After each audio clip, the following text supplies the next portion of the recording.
All right, Is Alicia we're coming? going to have a meeting. She's coming. We're going to have a meeting today. It's called order 1.01. You don't need a secretary pro tem. Joan has to call roll. Joan, call the roll, please. Broderick, Present? Budzinski, Present. Garcia Guillen, Present. Lee, Present. Lozano, Present. Mahalik, Here. Morales, and O'Connell. Right here at the door. She's walking in the door. She is. We got her 4 then. She's walking in. Your virtual counts right now because of the executive order for your quorum. So even if your members are here virtually, it still counts for the quorum. Well, you know what? I'm going to go through this, which we had down in, up in Schaumburg, where they said what we had to do for our requirements now. So they said we have to have at least 4 present in order for us to have virtuals to be able to vote. Under. Yeah, we're all here. Under the executive order though. for your Okay, well, I'll give you this so quorum. that you have it.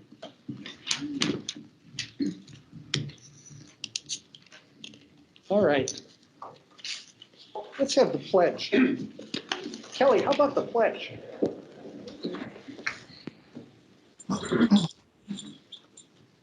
allegiance to the flag of the United States of America, and to the republic for which it stands, one nation, under God, indivisible, with liberty and justice for all.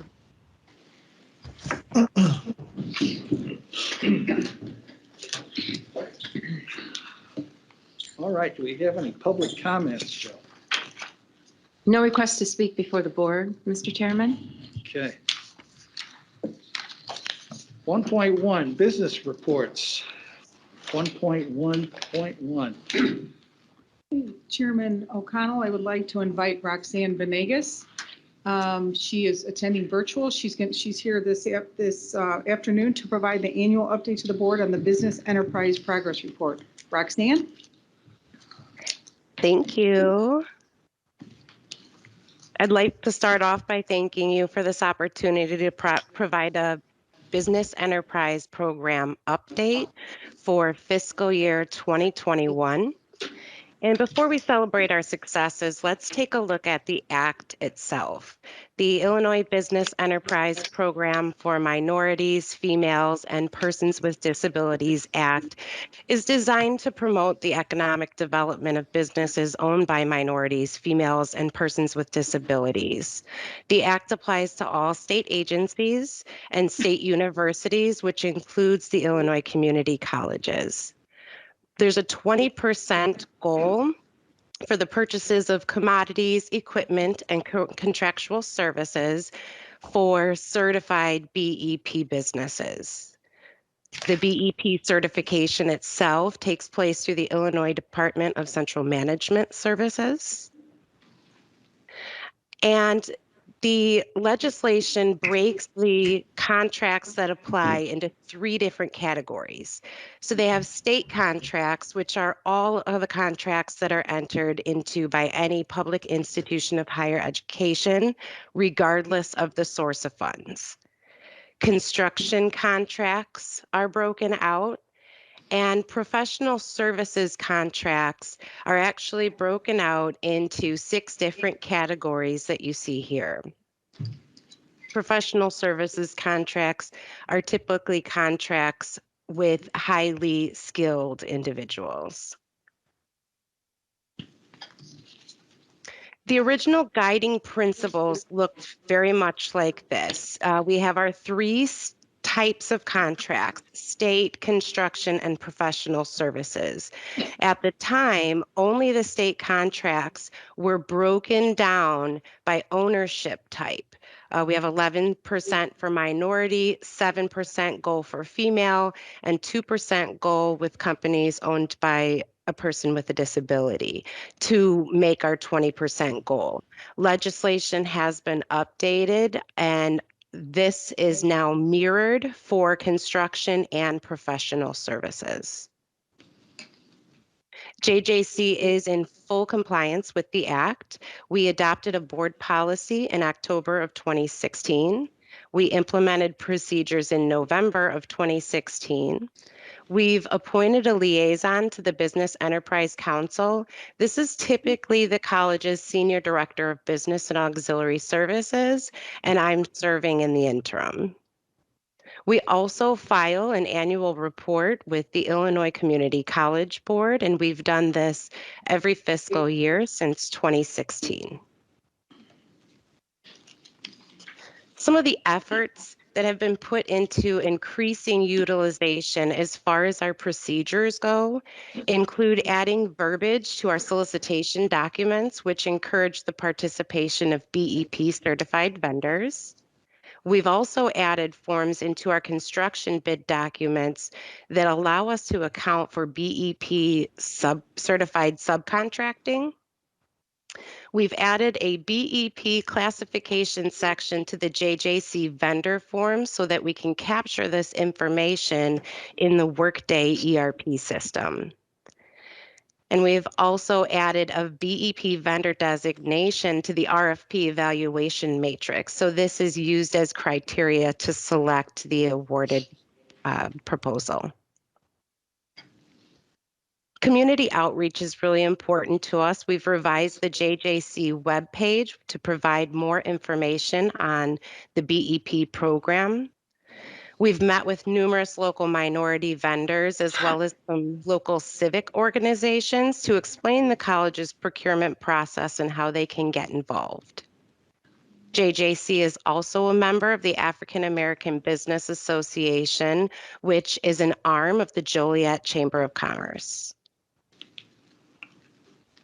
In regards to direct solicitation, we reach out to 27 local chambers of commerce every month to give insight on bids that are coming up.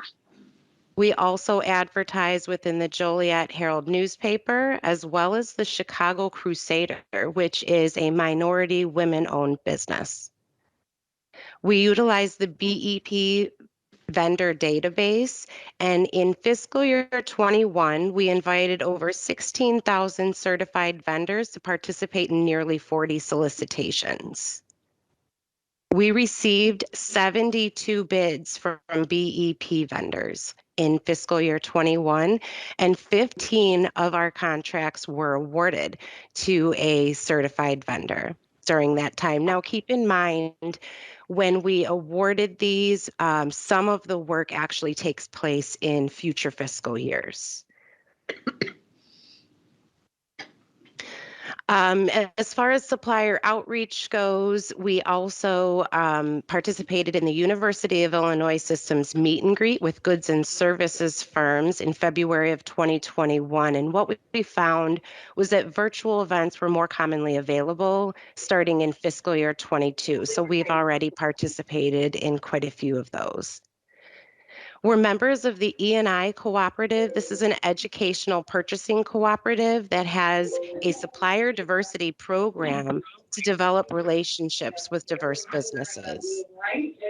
We also utilize the Illinois Public Higher Education Consortium, and this consortium connects colleges with diverse suppliers through statewide competitively awarded contracts.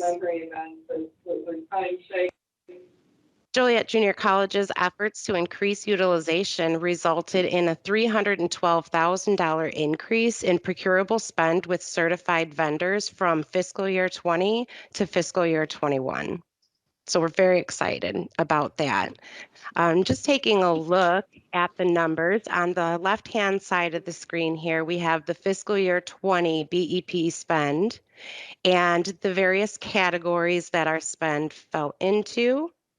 And in comparison, we have the fiscal year 21 spend and the categories that that spend falls into. And one of the important things to note here is not only are we building these relationships, but we're showing that we're maintaining them. And I think that's equally as important. As far as our fiscal year 22 initiatives, we do want to assist Moraine Valley Community College in hosting the next annual Illinois Higher Education Supplier Diversity Lunch and Learn.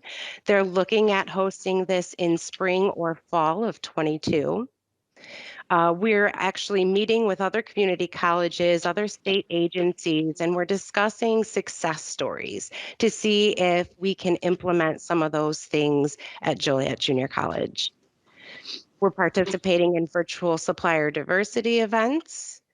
We've actually updated our RFP evaluation matrix to a weighted scoring system, and the BEP utilization portion will account for 20% of the overall score.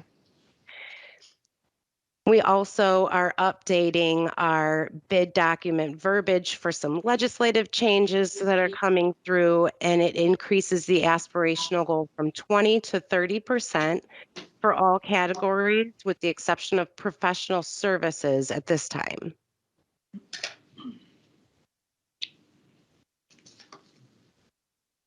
Are there any questions? I have one.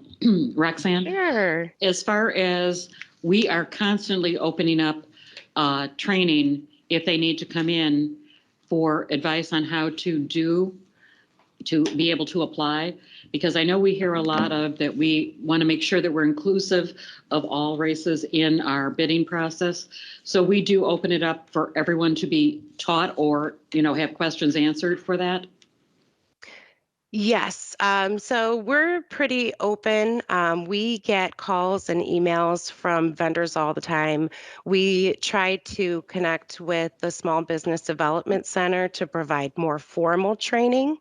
And we have some ideas where we can connect more regularly and have an avenue for vendors to join us on a more regular basis for maybe more candid conversations. They can ask questions. Have you seen an increase then in those that want to bid, the vendors that want to bid coming in that are new, that are accepting and coming in to learn if there's any concerns that they have? Yeah, I would say so. We're actually finding an increase in certified vendors that are participating in the bidding process, which is a huge success. So yeah, we are seeing that there's vendors out there and they're very interested. Great. Thank you, Roxanne. I have a question, Roxanne. Yes. This is Trustee Morales. You said there's an influx of new vendors that are participating in the bidding process, but that doesn't say if they're participating with our small business development for additional training. And I think the question was that we want to make sure that we are intentional in our efforts to provide workshops to businesses that want to participate properly so that they are eligible to place a competent bid. And I know that our Workforce Development Center, I've been kind of tracking that for the last several months, and it's kind of been out of commission without a manager. And it's kind of a little bit stressed with not having the proper staffing. Are you tracking, or is anybody tracking, or can somebody provide the board with workshops that we have legitimately given? There should be sign-in sheets that people sign in when they attend a workshop for this particular process? I think we could certainly get back to you. I know that there's a list of events. As far as tracking, I know we can certainly get back to you on that. Thank you. I appreciate that. Roxanne, you and I can talk about that later. Yes. Okay, and pull together the report. Thank you. That's it. Thank you, Roxanne. Thank you. Next is 1.1.2, Spanish translation. Okay, I'd like to, we have Jim Sir here virtually, and he's going to provide you an update on the Spanish translation request, following up on Trustee Garcia again. Thank you, Dr. Mitchell. Good afternoon, Board of Trustees. Happy holidays, Merry Christmas, Feliz Navidad. Happy to be with you today. I have just a couple of slides that I updated from our previous presentation that we did back at the October board meeting, so I will bring that up here expeditiously.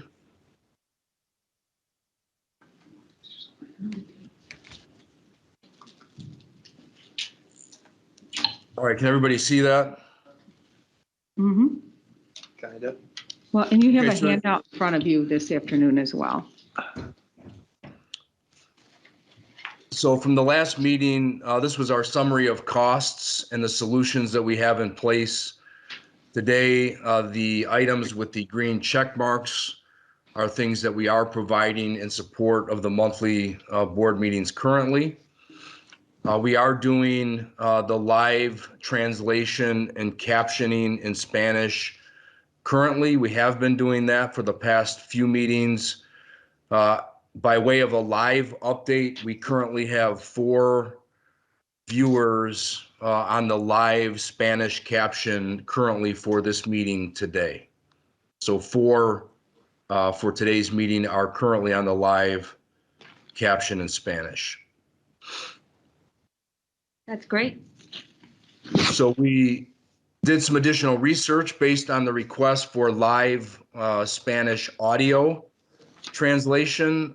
We did focus our efforts around a company called Kudo that provides a multilingual meeting solution. And we did receive a formal proposal from them last week. So I wanted to provide a summary of the base level proposal from Kudo. It would give us 100 cumulative hours of use for up to 500 users, which comes at a cost of $9,000 annually. Unlimited recordings in up to 10 languages for $2,500 annually.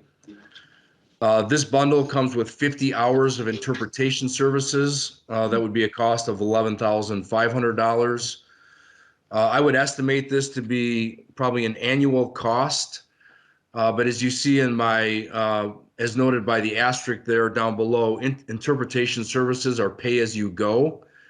So if we used up those 50 hours within the course of the year, we would have to buy additional bundles of interpretation services through Kudo.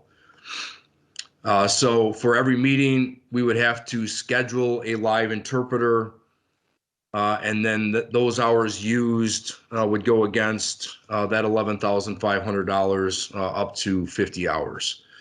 If we wanted to consider multiple languages, for example, if we wanted to do the meeting in Spanish and also Polish as an example, then we would incur double the amount of interpretation service hours. So if we had a 2-hour meeting, it would be 2 hours for the Spanish interpretation and 2 hours for the Polish interpretation, which would be 4 hours against that 50 hours of interpretation services. The hybrid module for audio integration is included, no additional cost for that. And then the one-time cost for onboarding and training is $750. That comes to a total of $23,750, of which $23,000 would be an ongoing annual expense for this solution. So if we look at an updated summary of costs table here, you'll see down below that Kudo would be, if we were only using it for the purposes of the board meeting, would incur a cost of about $2,159 per meeting based on that $23,000 annual expense. If you look over at the far right, I did add a usage column. Today, we are doing live streaming of the board meeting. And we are seeing on average 15 or less viewers of the live stream at our monthly board meetings. At our most recent meeting in November, there were 11 viewers of the live stream. 4 of those were from the public, and 7 of those were Joliet Junior College employees. That's just for the live stream of the meeting itself. And then if you look down a little further to our live translation and caption services in Spanish, we are seeing an average of 10 or less per meeting. We have consulted with our vendor. They cannot provide this data to us. So thank you to Jeff Fisher, Jake, Matt, and our amazing media services team. They are tracking this live within the meeting. But we are seeing on average 10 or less participants of the Spanish translation captioning at the monthly meetings. And as I reported a bit ago, we currently have 4 viewers of the Spanish caption currently for this meeting today. And so with that, that concludes my quick update to our previous discussions and presentations on this topic. And I'll stop to see if there's any questions. Jim, I want to thank you for giving us that detail in regards to the attendance for both. Thank you for giving us last month and this month in current.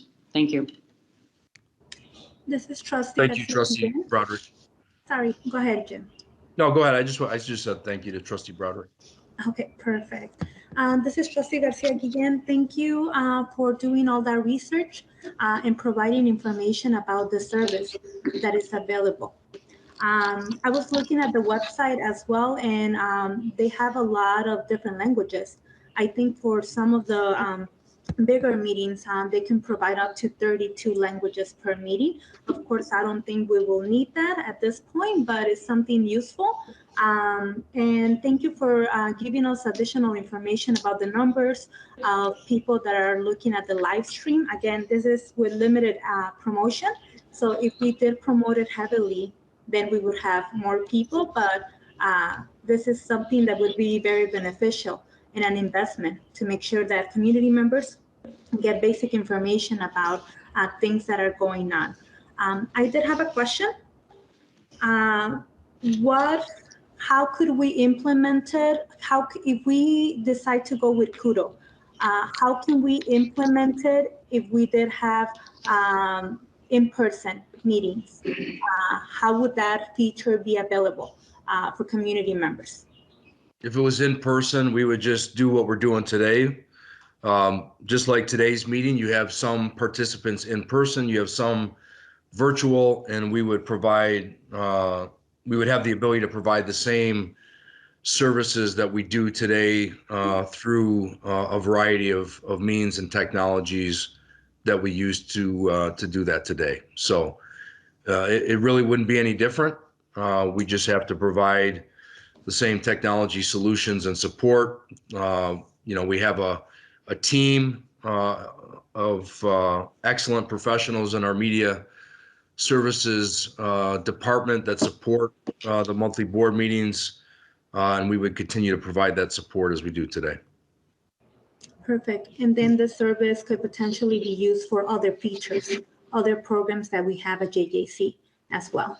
So that's a great question. I want to be very clear that the pricing here would really only support the board meetings. And so if we wanted to expand the use of this solution, we would look at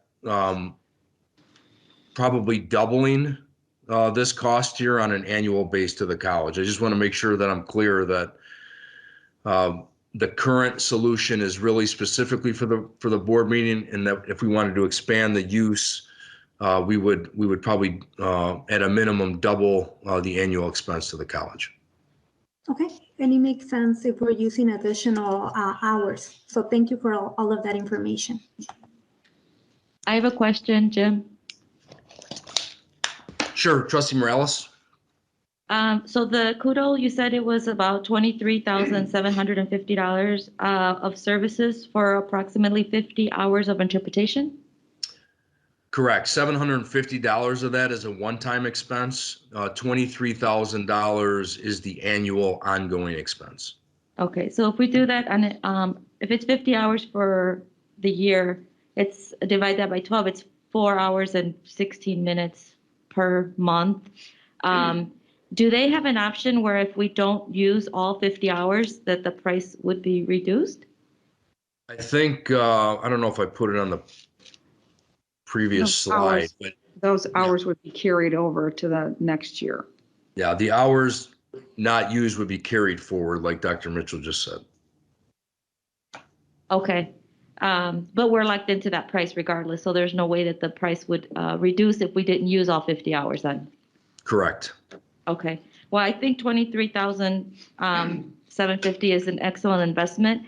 And although we only have less than a dozen viewers, for not promoting this, I mean, this is how everything starts. You have to start to promote it and you'll get more viewers. So I am excited about this and thank you for the research. And I hope that this is something that is considered, because when we talk about DEI, equity, one way that we really have equity is by engaging people, by being inclusive.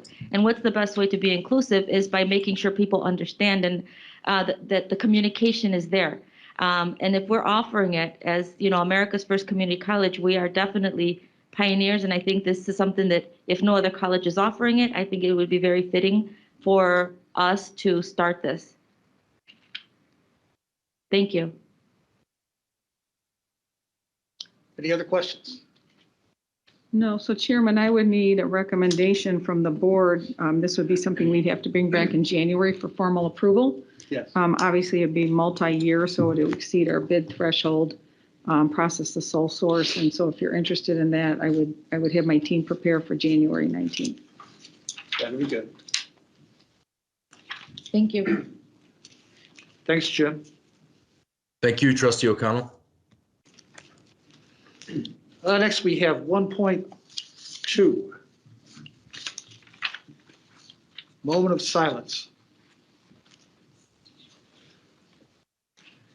And we want to speak in a moment of silence to Cecilia Jackson, TLC tutor and English adjunct, Dr. Walter Wally Stein, professor veterinary technology, Lawrence Vanette McAllister, brother of Levon McAllister, information technology.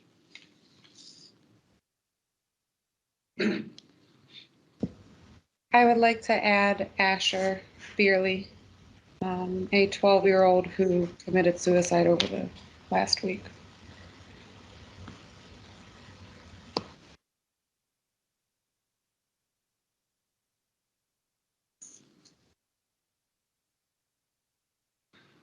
Thank you. 1.3, recognition of special guests.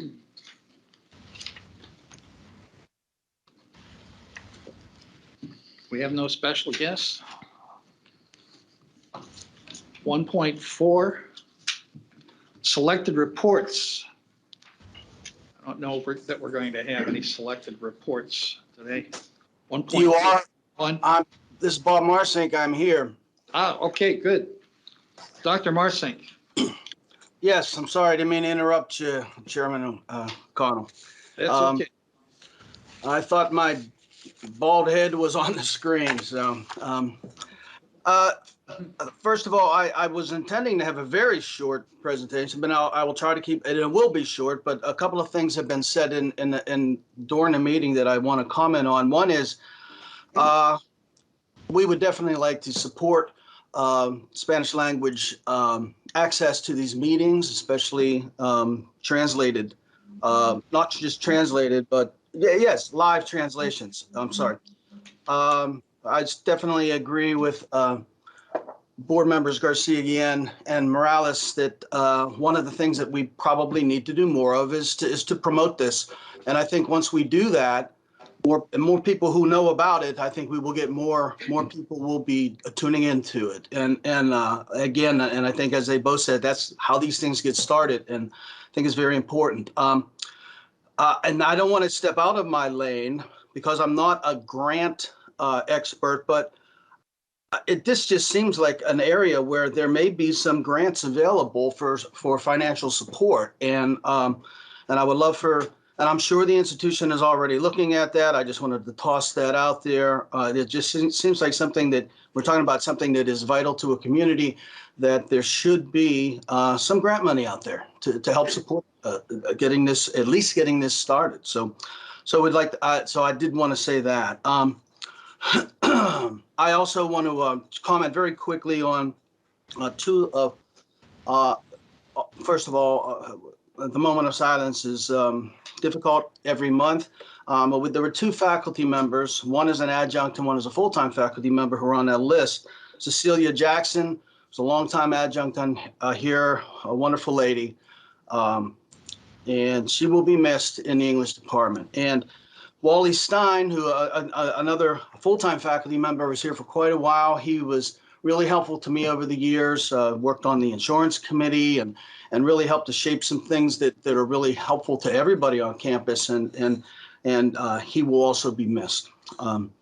The faculty and full-time, I want to also congratulate, frankly, faculty and adjunct faculty for the flexibility that they have been able to show over the last year and a half. It's been really difficult times, a lot of moving parts, but that flexibility has also been supported tremendously by many people across campus, everyone from IT to student services to distance ed, of course, and others that I'm sure I can mention everybody. It's been a real group effort for us to deal with this pandemic and deal with all the ups and downs and that we've all had to go through, and the flexibility that everybody has shown has been wonderful. And at a time when there's a tremendous amount of stress, you see people pulling together and working together, and that's been frankly wonderful. We are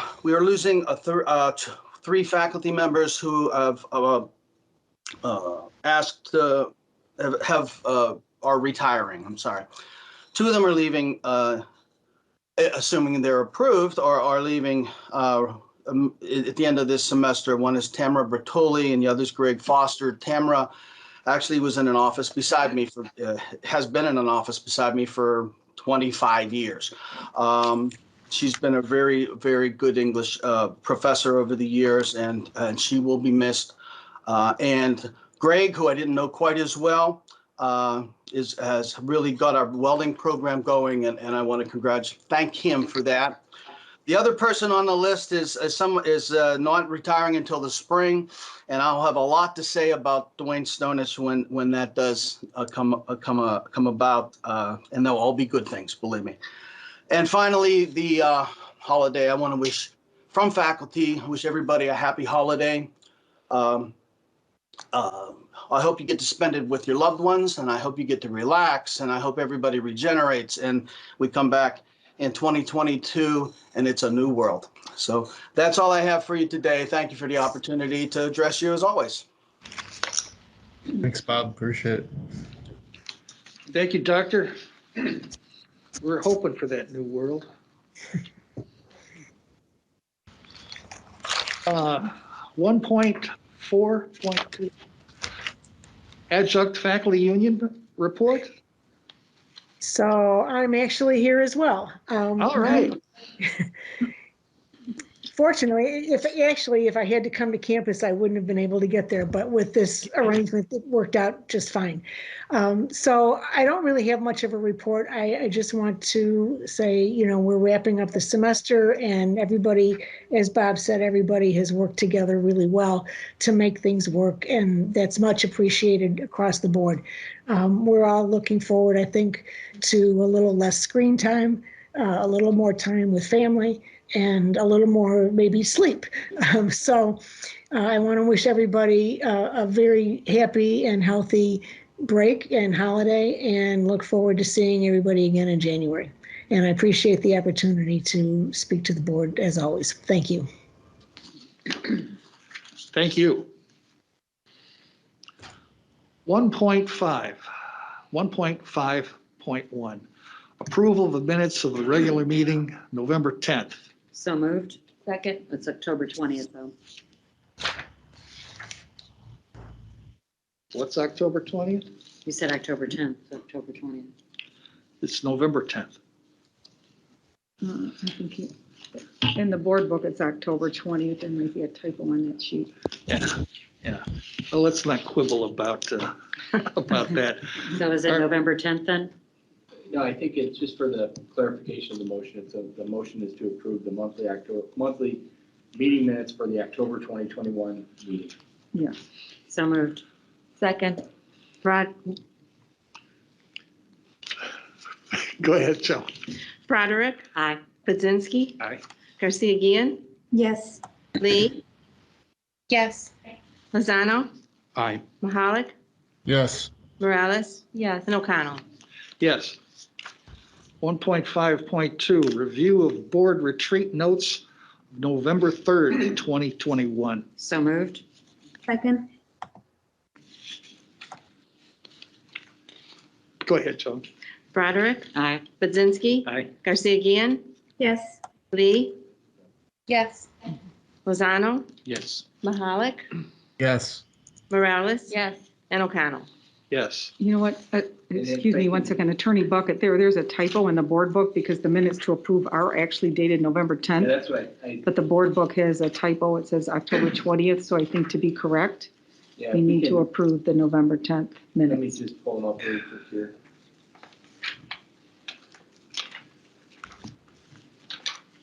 It is November 10th. Yeah, if there can be a Mhm. motion made to approve the minutes that are in the board book for November 10, 2021. May I have that motion? So So I, moved. Second. Go ahead, Joan. Broderick, aye. Budzinski, Aye. Garcia Guillen, Yes. Lee, Yes. Lozano, Yes. Mahalik, Yes. Morales, Yes. and O'Connell. Yes. Thank you. 1.6, communications.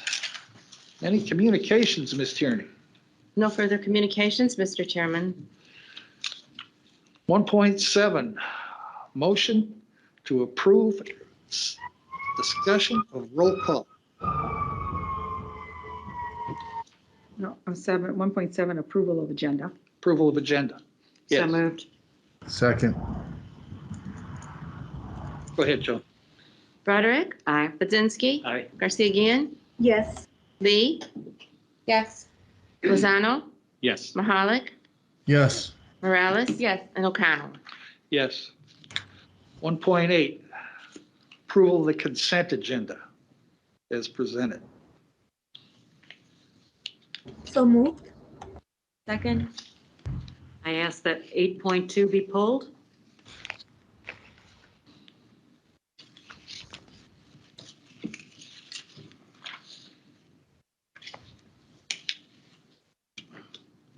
Eight 8.2. Anything else? 7.3.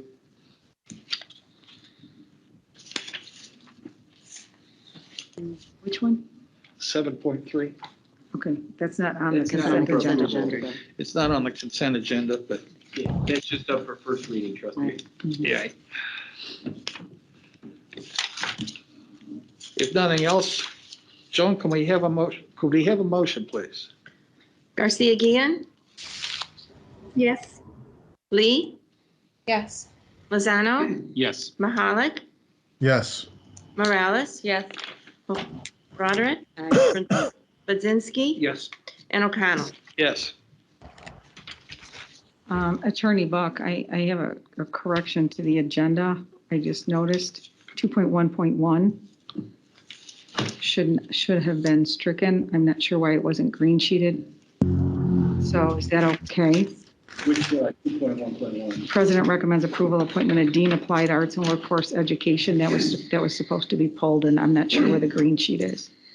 Okay, then if we can make a motion to reconsider the motion of approving the consent agenda with the removal of 2.2.1.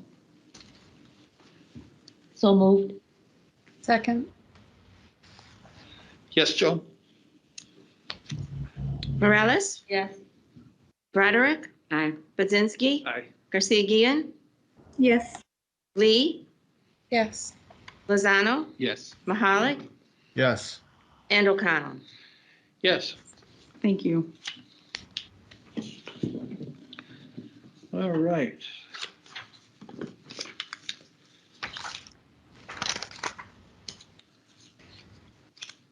We had 8.2? Correct.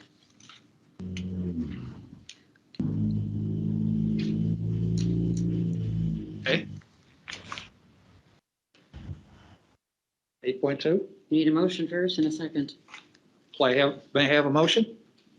So moved. Second.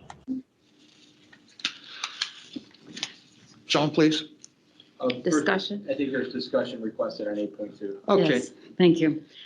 Well, I've asked and I've looked at the two submitted for the award. I'm fine with candidate 1, but I'm concerned that candidate 2, basically, we are looking at nothing but job description of what they are expected to do for their job.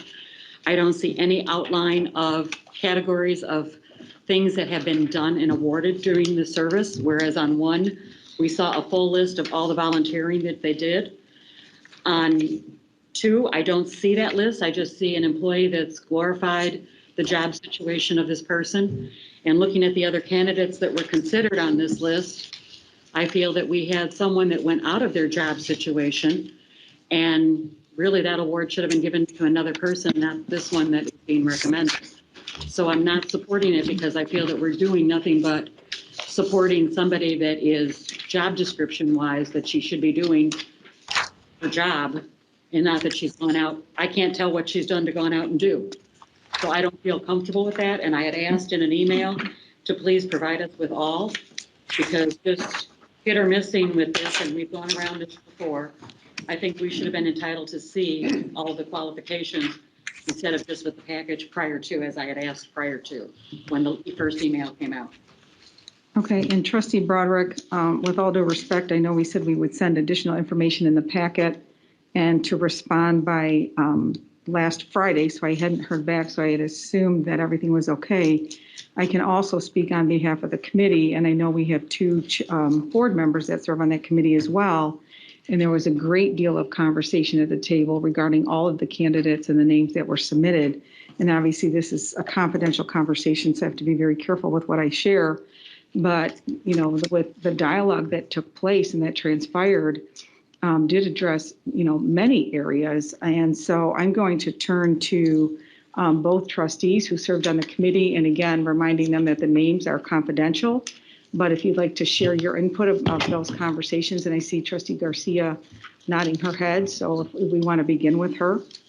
Yeah, thank you. I can go ahead and be very brief. So the 2 people that we recommended, we did go ahead and take a look at all the qualifications, everything that they have done in the community.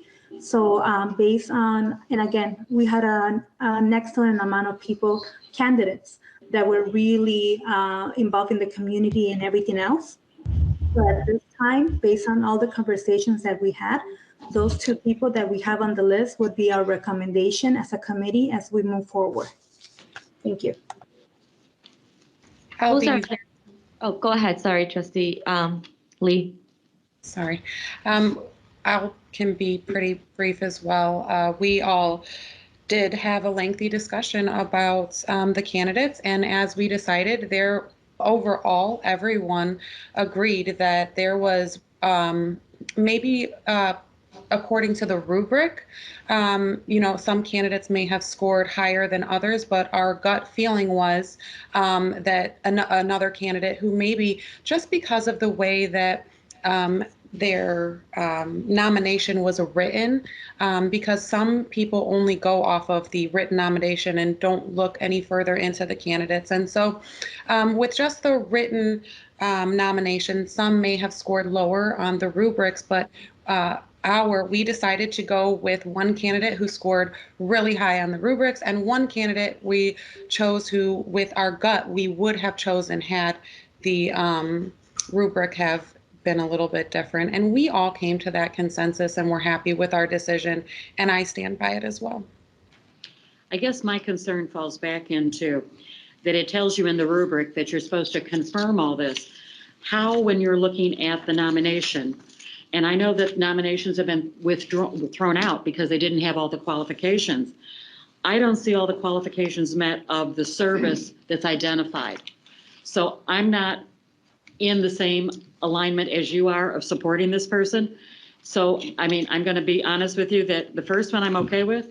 The second one, it looks like job description to me. And I'm sorry, Nancy and Michelle, I think that in accordance with all the ones that we've seen in all the years that I've been on, we've seen what they've actually done. And I don't see what this person has done that awards that nomination for J.D. Ross. I see a job description of what she's done for 20 years, but I don't see anything above and beyond the job description. And I rest. So our board policy is, it is unanimous, correct? That's correct. Yes. I recommend to the board that the 8.2 be divided by candidate 1 and candidate 2, that there be a motion to approve candidates 1 and candidate 2 by separate motion, and it could be a separate vote taken on each one. Sounds good. I agree. I have a quick question, though. So I'm looking at both candidate documents that were provided to the board, and I think what Trustee Broderick is alluding to is and speaking as a former committee member on this committee, I understand what the rubrics is. So we're looking at things that candidates have done to serve the community, impact the community outside of what they are doing in a paid job. So if you're a teacher, you're getting paid to teach. You're not going to get an award for teaching, basically. So if the candidate that Trustee Broderick is referring to, and this is going to the committee members, Trustee Lee and Trustee Guillen. My understanding is that you feel that the work and the impact that the candidate has done is outside of their paid work. Is that what you're saying? In your conversations, that's what you guys reached? We can't hear you, Trustee Lee. You're on mute. We did, and I also believe that the candidate that Trustee Broderick feels should have won over the candidate that we chose. I believe you can argue the same thing for that candidate, that a lot of it was under their job description. So I don't really feel like there's a strong case for that either way, because both of them have done things out. It may have not been a part of her nomination packet, but she has done things outside that, just because of the way that it was written, his may have been written a lot better for the rubric, in my opinion. So I stand by our decision as a committee again, and I think that we will just move ahead with only one candidate winning if this is going to divide the board, and we are going to choose not to select that candidate. I just motion for us to move forward and only choosing the one candidate then. Well, it's too bad, because if we have more than one person doing great work in the community and there's room for two can shine. But we do have rules that we have to stand by. I mean, like you said, it was outside the rubric. They've done a lot of things outside of their paid job, and I would personally like to see that we reconsider and award both. But everyone has a vote on this board, and we'll move forward however we feel is best. Thank you. So Attorney Buck, do we have 8.2.1 and 8.2.2? Well, it'd be 8.2, motion to approve candidate 1 for receipt of the J.D. Wass Extraordinary Service Award, and then there'd be a second motion, 8.2 candidate 2. Okay. Motion to approve.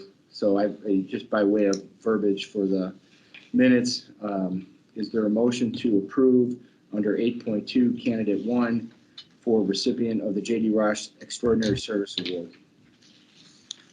So moved. Second. Question.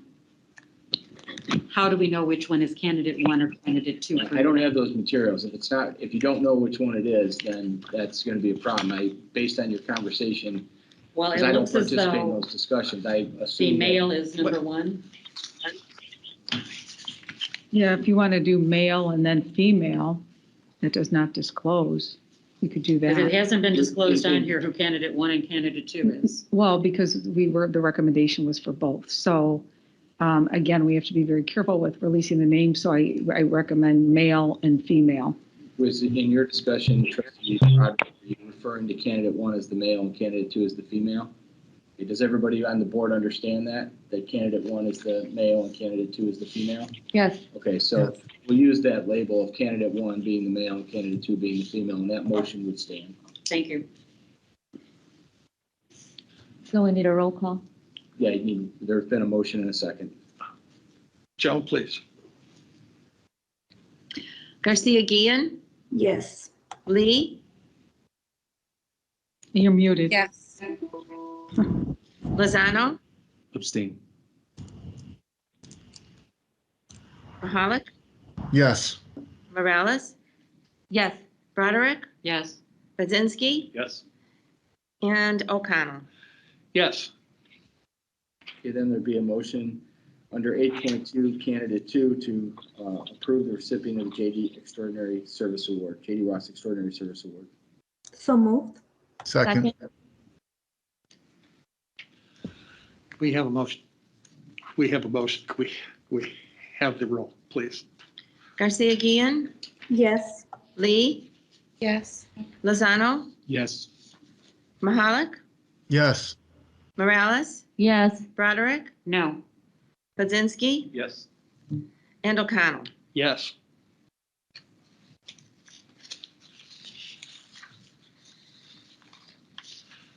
Oh, second reading board policies. Approval of the third reading. Reports, JJC Foundation report. Ms. Mulvey.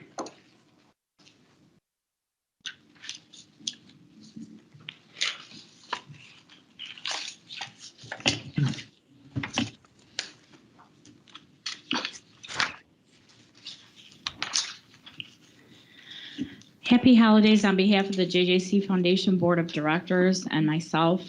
The year-end appeal was mailed to 25,000 alumni and friends of the college at the end of November. So far, as of today, we have received over $270,000 in donor gifts. We will continue to promote year-end giving via social media, email, and personal visits.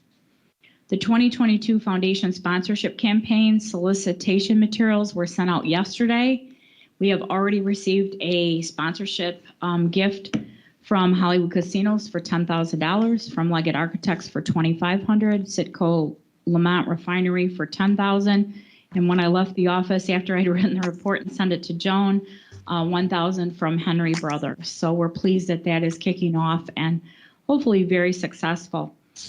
We'd like to announce 4 events for 2022, and we'll send you those through email. But event number 1 will be the Night of Stars on Thursday, April 28th at the Renaissance Center. The JJC Foundation and Athletic Golf Outing will be Friday, July 15th at Nettle Creek Golf Club in Morris. Our 5K run walk will be on Sunday, October 2nd on our main campus. And a new event for the holidays will be a pop-up photo walk with Santa and friends the evening of Thursday, December 1st. This Friday, we are celebrating the holidays at our employee holiday party by selling raffle tickets for 22 themed baskets. All funds raised will be put in Dr. Judy Mitchell's President Scholarship for returning adult students. My goal is to have Dr. Mitchell's scholarship endowed by the time she retires in August. I'm proud to share with you that during FY21, the foundation board members' gifts totaled $130,898. $74,000 was individual gifts from our foundation board members, and $56,800 was gifts through their business associations. This week, my team and I delivered 60 quarts of homemade soup, rolls, and pies made by our culinary arts department to our major gift donors. We traveled through Morris, Plainfield, Shorewood, New Lenox, and even to Oak Brook to share a gift of food to our valued sponsorship supporters. The next foundation board meeting is an executive board meeting on the morning of Wednesday, December 15th at 7:30 a.m. I'd like to thank all of you, trustee board members, for your service to the college, and I wish you a safe and healthy holiday. I look forward to 2022 and connecting both old and new friends and alumni to the college to benefit our students. Thank you. Thank you, Ms. Mulvey. 9.2, representative of ICCTA. Thank you. Well, in accordance with our policy and procedure, the ACCT conference in San Diego was held October 12th to 16th. We did delay the trustees that attended, which were Dan, Alicia, Jim Budzinski, and Jake Mahalik that did attend, along with David. And David already gave his report when he gave his trustees report, his student trustee report last month. So thank you, David, for being on time with that. I myself had given one, even though I didn't attend. I did listen to the meetings. So I'd like to start with Dan and go to Alicia, then Jim, then Jake to give us the report of the classes that they met as a requirement of our Protocol 1 that we're supposed to be doing 30 days after our attendance at those national conference meetings. So Dan, if you could please share, and then I will give my report after all have done theirs. As long as you say please. Thank you. We did have a report, and Jim, I won't mess up your part of the report that has the report on the CEOs, and that gives us that list. I've got a copy of it, so if you want to talk about that when that comes up, you can do that. The other reports from leadership was return to COVID, and there were several reports on that, and we have those reports that are. Well, that'll be copied and given to all the trustees here. Carl Buck did an excellent job on a couple of those reports.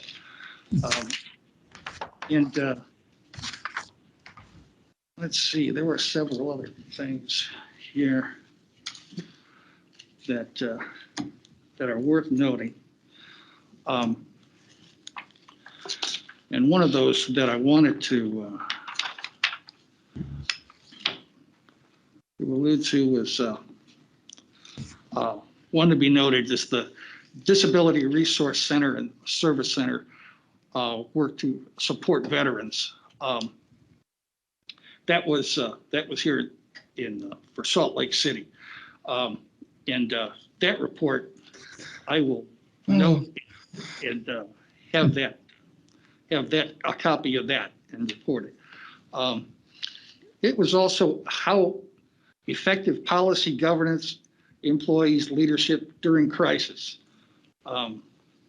This is also pretty much about COVID and about what we talked about.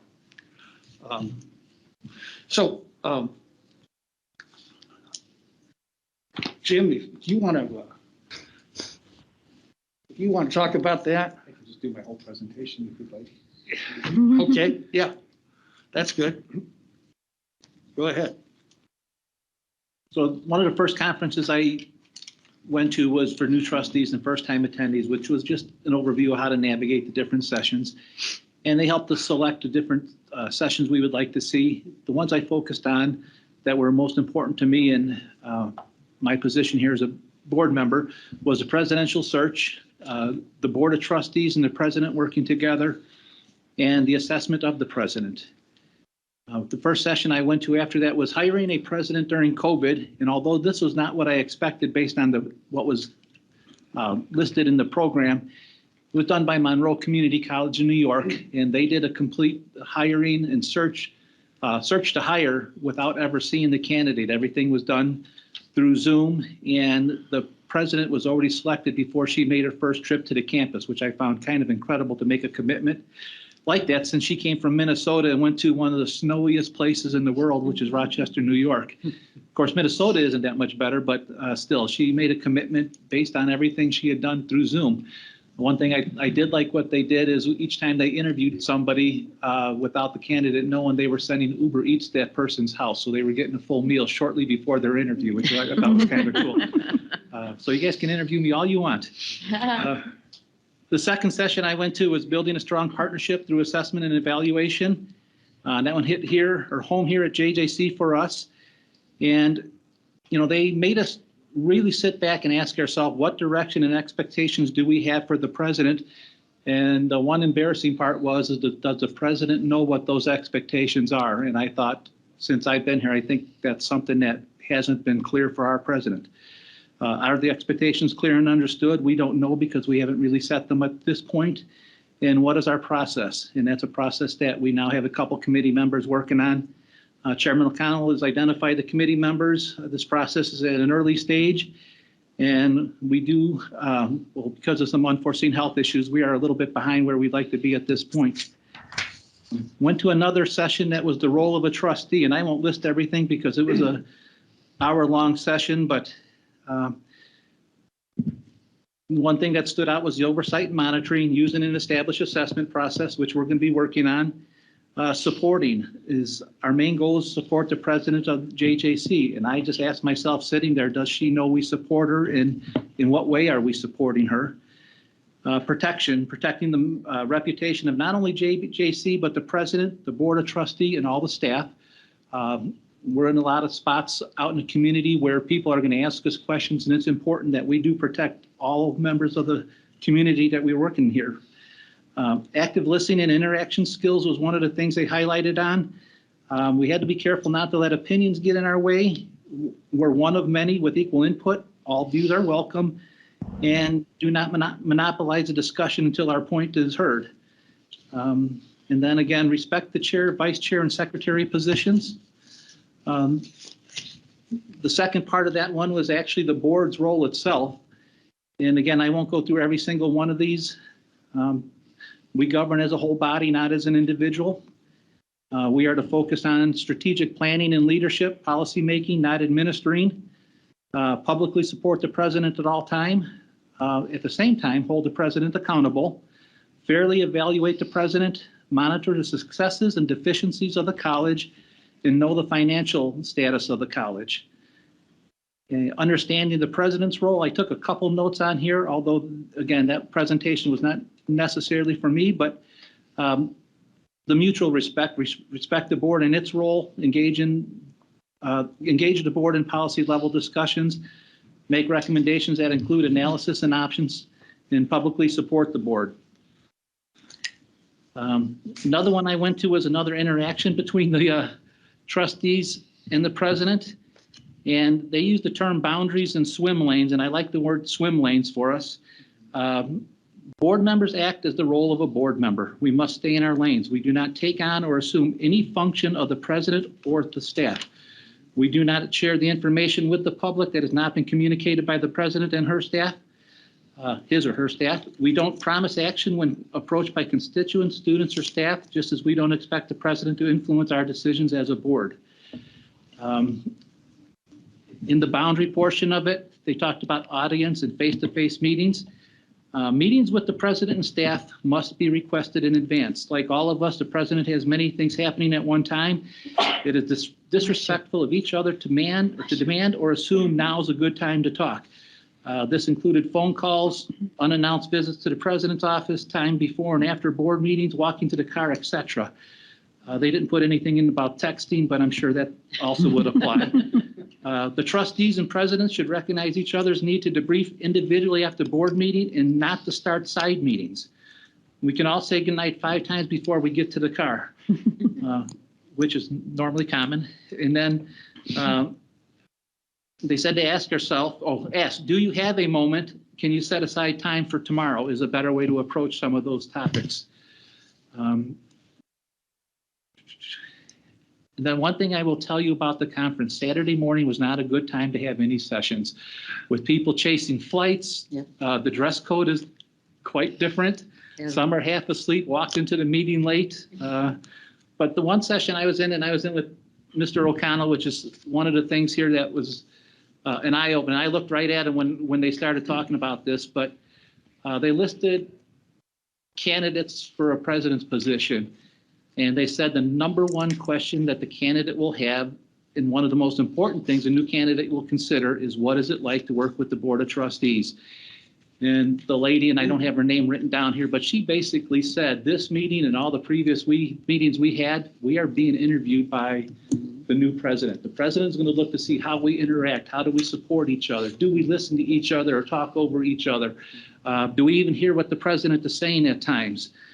They just emphasize how important it is to understand that each board meeting that is recorded becomes part of the interview process for a candidate.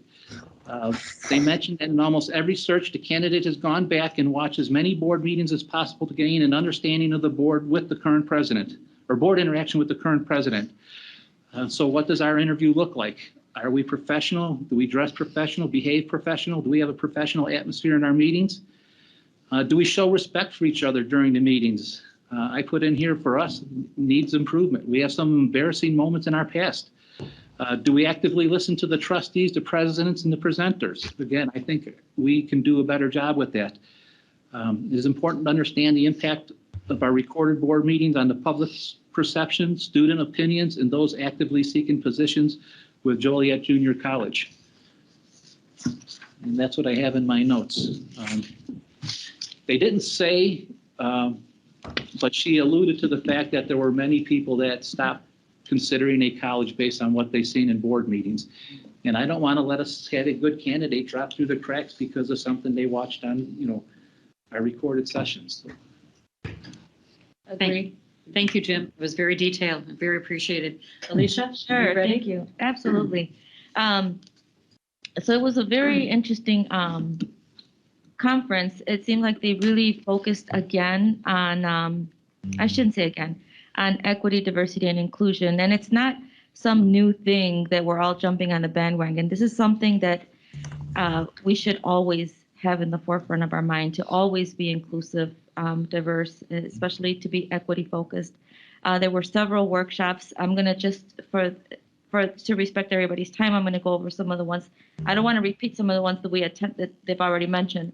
But for example, one of the ones I attended was what is the trustee's role in advocacy? And that was mostly dealing with advocacy with our legislation. We discussed, what advocacy is, the trustee's role, the role of Congress and the administration, authorizing and appropriations legislation is important to community college. They gave many examples of issue-based advocacy, and they really strongly encouraged the board members to build relationship with the staffers in their own states to, make sure that we have that good relationship with them, so that's the best way that trustees can advocate for their respective schools. So I think maybe in the past I've been kind of discouraged from doing that, but going to these meetings, actually you hear from other trustees and their experiences and how they build their relationships. So there was a lot of takeaways for me on moving forward with coming back, identifying who are the staffers, with legislation, and really reaching out to them and building that relationship. So that's something I'm going to be doing more moving forward. I also attended one that was building a strong partnership through board assessment and evaluation. This is kind of briefly what Trustee Budzinski mentioned, how this is a two-way street. One of the schools that presented, they provided the evaluation tool with the president's direct reports, because as board members, we only see the president maybe once a month when we have a board meeting. And it's good to have a comprehensive evaluation, is a fair evaluation, to really hear from key people that work with the president on a day-to-day basis to understand how the president is performing, and how, if he or she's working, on a consistent basis, how they're working on a consistent basis. It also gives the president an opportunity to hear what the thoughts and feelings are of people on, his or her team. Again, it's a strong two-way partnership. The president should not be surprised by anything. If there were any issues or concerns along the way, then there should also have been conversations along the way. So there's no surprises at that time. And I think I've been on this board as a senior member of this board. I think that we could have done better in the past with the evaluation process, but I was not the chair or vice chair. And sometimes that leaves newer board members kind of at a loss with, what their boundaries are and how we can influence or encourage our chair and vice chair to, lead the evaluation process. This is my first time in the committee, not as an e-board member, but just as a committee member, co-chairing it with Trustee Budzinski, and I'm excited to take the lead on it, and hopefully it sets some ground rules on how moving forward we're going to continue to carry out the evaluation of our president. So that was one that they really provide a lot of insight for. Another workshop was conducting conducting the effective presidential search, which I'm not going to go into details, but as you entered the workshops, you saw some of our colleagues sitting there, and so I'm not going to repeat what was said on that one. But again, a lot of good information was given to us on how to conduct an effective presidential search, and I can tell you right now what we have been doing, we are on target and we're doing everything properly.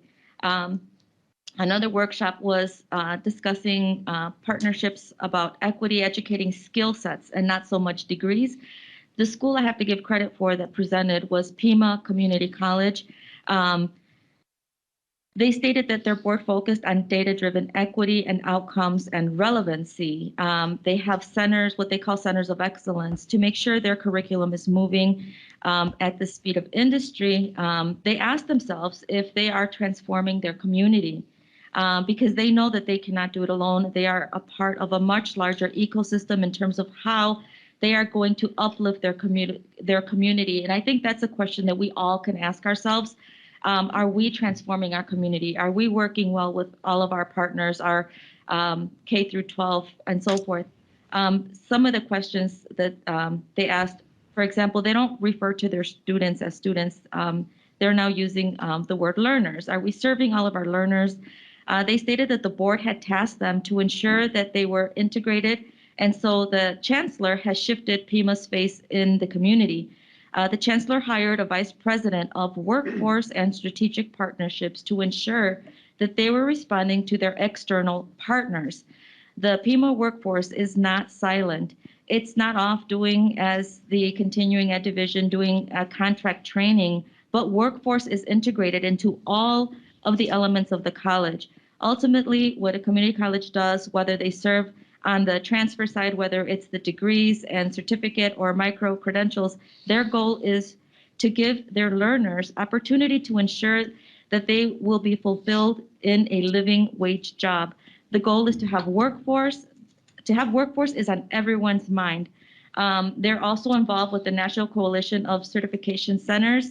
They develop partnerships with business and industry to have industry recognized credentials. That's another task that the chancellor charged the college, and that comes back to asking if their programs are relevant. They asked themselves, do they have an industry recognized credentials embedded in all of their programs, even in the gen ed, and can they in effect have credentials that employers are looking for when they are developing micro credentials for certificates and degrees? Sun Corridor is a regional economic development organization, and Pima sees itself, the county sees itself, and the whole region sees Pima Community College as integral to economic development in their region. I think that's something we have to do better in really, how does JJC see, do we really see ourselves in how we can better impact economic development? And I've been thinking, this has been in my mind for months, and that's when I had reached out to the president earlier about how effective is our what is the center we have downtown? SBDC. Yeah, the Small Business Development Center, and action's been taken on the direction that that's going. But that's where we really need to make sure that we're working with everyone together as a whole with the region. So let me go back to finish my report. Sorry, I keep interjecting my thoughts as they come. So the chancellor sits on the chairman's board of Sun Corridor and effectively leads the task force that has developed a pivot playbook in terms of upskilling in response to the pandemic. The economic development community has realized that if they're going to attract businesses and industry to Southern Arizona, they have to educate the workforce. And Pima is always at the table when site selectors are touring business and industry to come to Southern Arizona, because people understand that they're going to have an effective workforce. So they have 700 partnerships. Well, some of the ones they mentioned was like Bank of America. A job initiative awarded $1 million to Pima, focusing on students of color to offer micro credentials to get student into employment at a much faster pace. This initiative has impacted the entire organization because there is a lot of work they are doing around diversity, equity, and inclusion. The ecosystem really connects itself. They are involved with an initiative and the Education Design Lab called Community College Growth Pension Fund. 5 community college districts in the county are rapid upskilling of workforce. They really pushed the partnership, building partnerships. And one thing I can say that I think we have an opportunity to do better is like, we have a long list of learners, of students that are waiting to get into our nursing program. I've been spending a lot of time recently, not of choice, at Silver Cross Hospital. But I noticed that I would ask the nurses, you know, what school are you from? And I had many nurses that I spoke with, and only one was from JJC, and they're coming from other places. So I'd really like for us to continue to build that partnership so that they are accepting our students, so that we can bring in more nurses into the pipeline, getting involved more with, you know, our hospitals, our doctors, to get to bring this weight down and minimize it, so students can really, you know, there's no reason we have to have a wait of, I don't know how long the wait is, but I hear it's a long wait to get into the program. But I think these partnerships that they're doing are definitely working. If they're intentional, they have somebody was hired, a vice president of workforce and strategic partnerships, and that's what they work on. That's what they focus on. So maybe that's something that we can connect with Pima Community College's leadership and see if we can model what they're doing. So that concludes my report. Alicia, thank you so much. And thank you for a very detailed report. And also thank you for being the delegate for me, since I was unable to. Yes, I voted. Due to my health situation, but we did, thank you for the voting, did get 3 Illinois people Yes. into office, which we were very excited about. So the Illinois will stick out as a very true representative of the ACCT. And I want to thank you for doing the delegation situation for me. It was a pleasure, and I will tell you, I didn't just vote for them because they were from Illinois, although that there's a, you know, we're proud of that, but they were very well qualified. So I respected their credentials, I weighed all the options, and I truly felt that they were the best qualified, and I voted for them. Great. I'm glad you were my backup. Thank you so much. Thank you. Jake, are you able to hear me? That it's your turn if you are able to? I am able to hear you. Unfortunately, I left all my notes in my other board book because I thought we were presenting from last time. But I'm going to highlight just a couple. Dr. Mitchell and I attended Kishwaukee College's using data for holistic decision making, I believe was the name of it. Yes. I feel like this is something that this is our board book that they pass out for us, like basically every single month, with letting us know how we're doing. Is that right, Dr. Mitchell? We receive that every single month from you, or not? No. Once a year. Annually, the fact book, correct. The fact book, and this Mhm. this is a great tool that they use to help make their decisions based on. I think we did find a couple of things that we can upgrade that moving forward. They did a great presentation. I did attend that last one that Alicia was talking about, living in the post-COVID world, and I agree that we need to, which I think we do have a great partnership with a lot of our community organizations. Dr. Mitchell, she's on the move constantly, but we also need to start fast tracking. Their idea was, why make the kids get a degree and do 15 hours or 12 hours towards a degree? They want you to do 1 or 2 courses, 3 to 6 hours, and they want you to get right into the workforce. So having those partnerships are very key, Alicia, and that's how our kids are going to succeed once they graduate from, or not graduate, but once they attend Joliet Junior College, they can go right into the workforce, and in order to get that job. And that's the main goal. And I agree with Alicia, DEI seemed like it was at the hot topic at this conference. It was one of those hot topics. I feel like, though, that Joliet Junior College is one of the leaders in that. So we just need to continue our efforts and move forward with diversity, equity, and inclusion too, as well. So I'm just going to make it that. I have some more notes. Next meeting, I could give you a little bit more. They're written down in my previous board book. I appreciate that, Jake. Thanks for being so upfront about it. And yes, we'll welcome any comments that you want to give at the next monthly meeting in January. Thank you so much. I would love to have a little time because there's a lot of good courses I attended. So. Well, I think all of you shared a good portion of, especially the presidential side of it, because when we're going through the presidential search, that is a key area that all of us have to be aware of. And even though Nancy and Trustee Garcia and I are on the committee, we are still learning as we're going through this, because none of us, except for Dan, went through one presidential search. And the presidential search is our only employee that we look for and work with, because she's the CEO of the college and she has to run the college, but we have to be watchful over who we choose to make sure we make a good decision. So I appreciate all of the attendance at the meetings for the presidential search and understanding the roles of president and trustee. It's really good. And I do appreciate Dan's comments about all of our videos of our meetings, because that is critical that they see any of our candidates, because that's what we were told by our, search firm, that they will be looking back at our meetings, and that's a concern that we have, a high-level concern. So I appreciate all the feedback that you gave to us.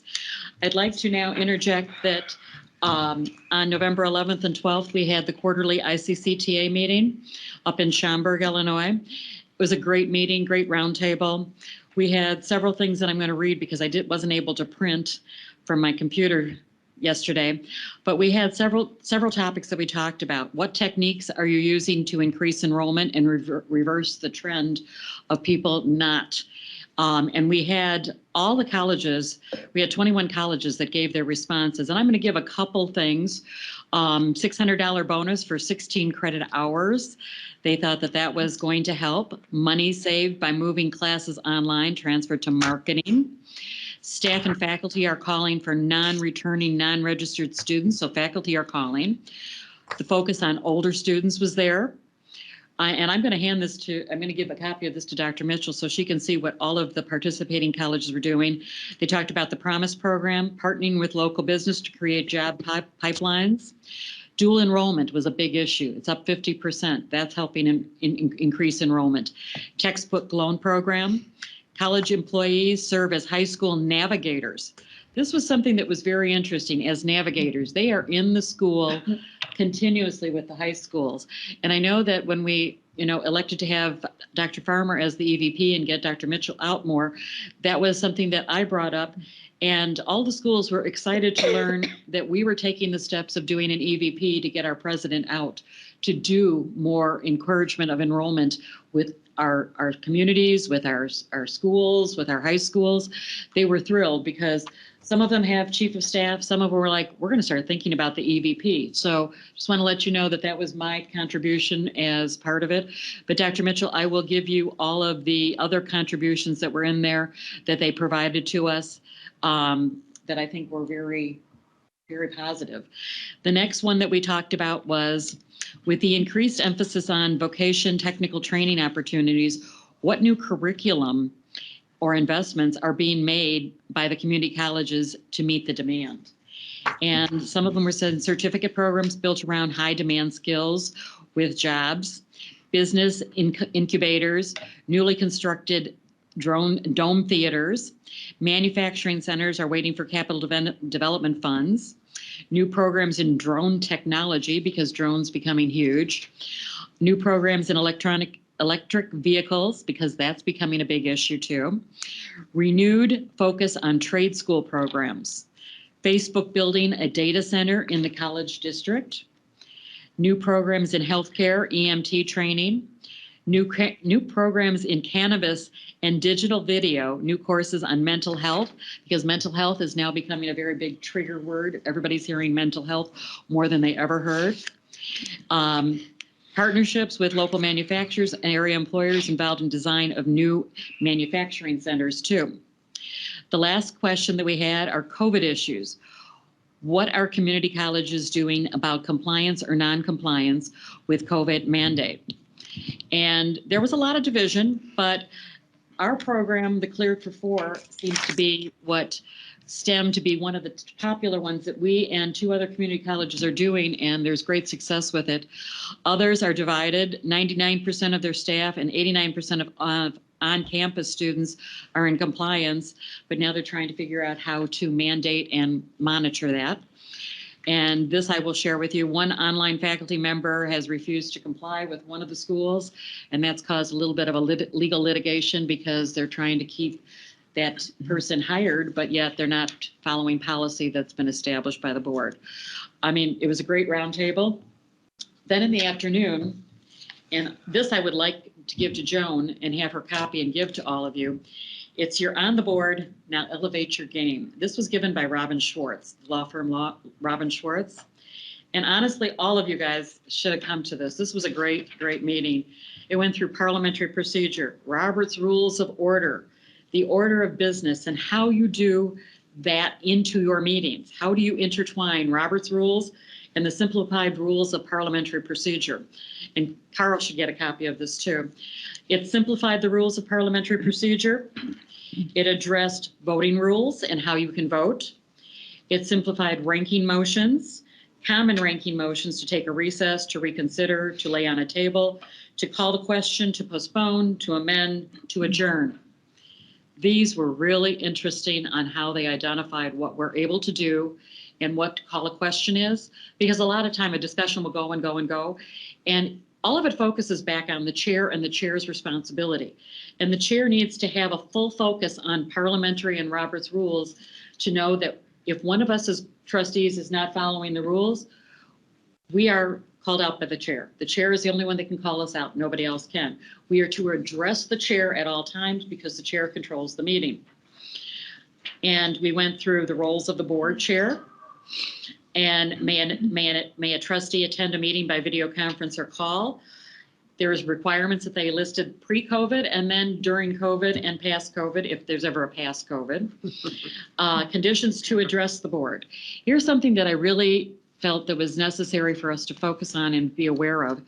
We have to have it built into our policy, and I'm going to address this back to Michelle since Michelle sits on policy and Dr. Mitchell, that we have to address it in our policy in order for the chair to identify per policy, this is what you are allowed to do. If it's not in policy, then you are not following any good rules. You basically let anybody speak for as long as they want.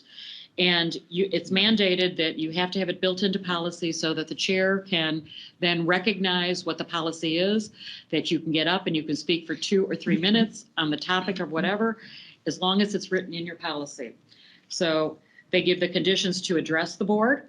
No one should ever be turned down, but if there's any defamation of employee or person that is in a negative, the chair has the control to stop that perspective that's coming. It has to be addressed, that we address concerns, not anything negative towards attitudes of anyone in the room or any employee or anyone publicly.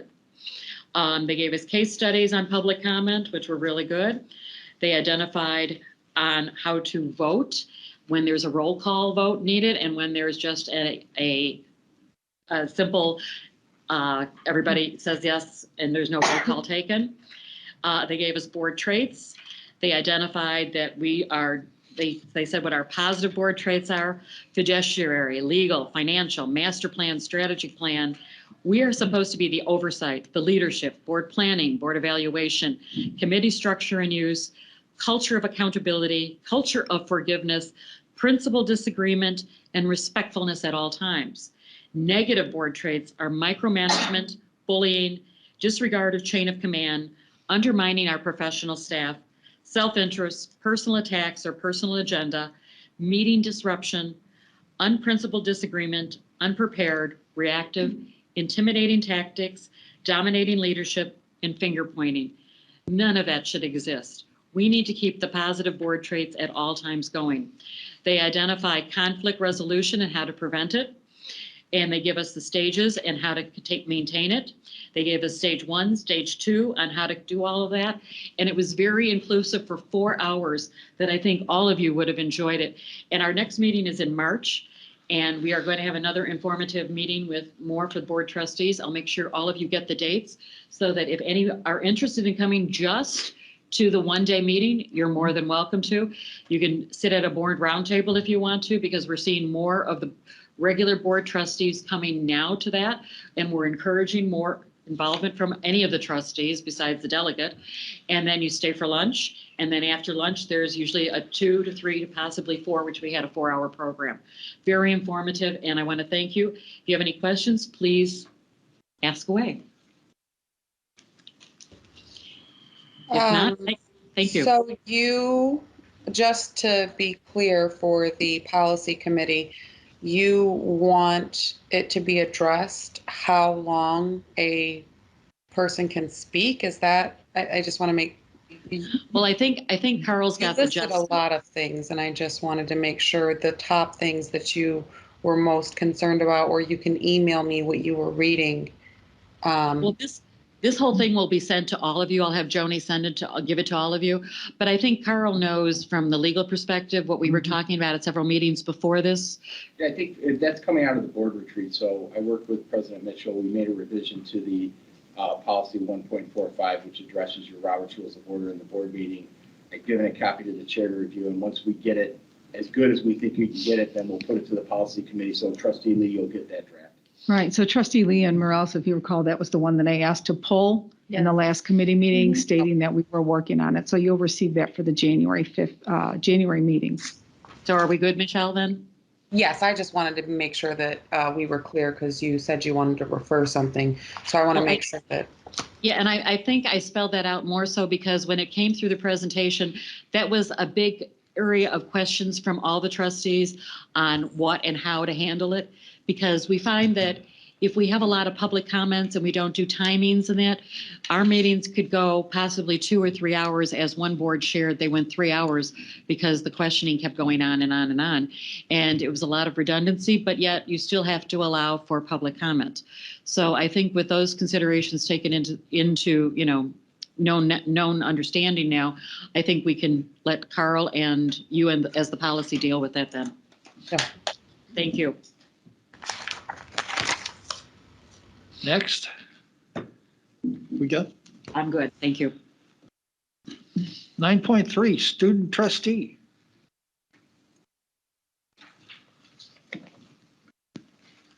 We haven't heard from the student trustee, have we? Then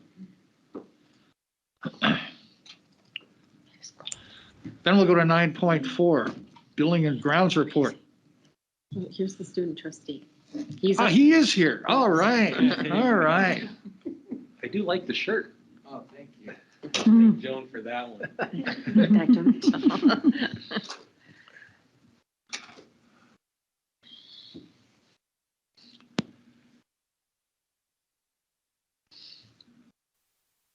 Long distance. Yeah. I almost had an issue with my report today, but we're good. Thank you to Jake. Awesome. Thank you. And Cameron. But yeah, first I'd just like to say happy holidays. This is going to be our last meeting before the new year. So happy holidays. Happy New Year. Definitely talking about some great things today. Spanish language translation. Definitely something we should look into more. Thank you to Jim Sir for that.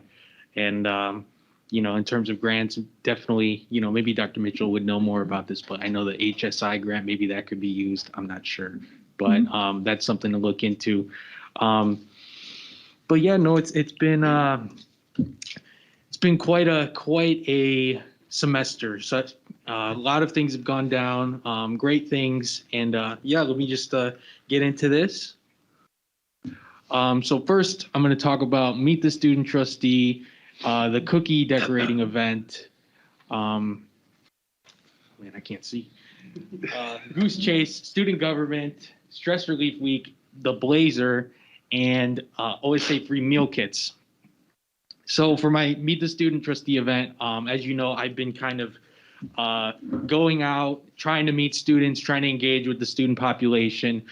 I was at D1010, which is like the OSA office. I was at that little, it's like a little desk, you know, just kind of there. I had snacks this time to kind of help, you know, bring people in. Unfortunately, some people just took the snacks and kind of just walked. So it kind of helped, but you know, I tried. But I did go to the cookie decorating event, which I'll talk about in a second. But I'm out there trying to engage with students as best as I can.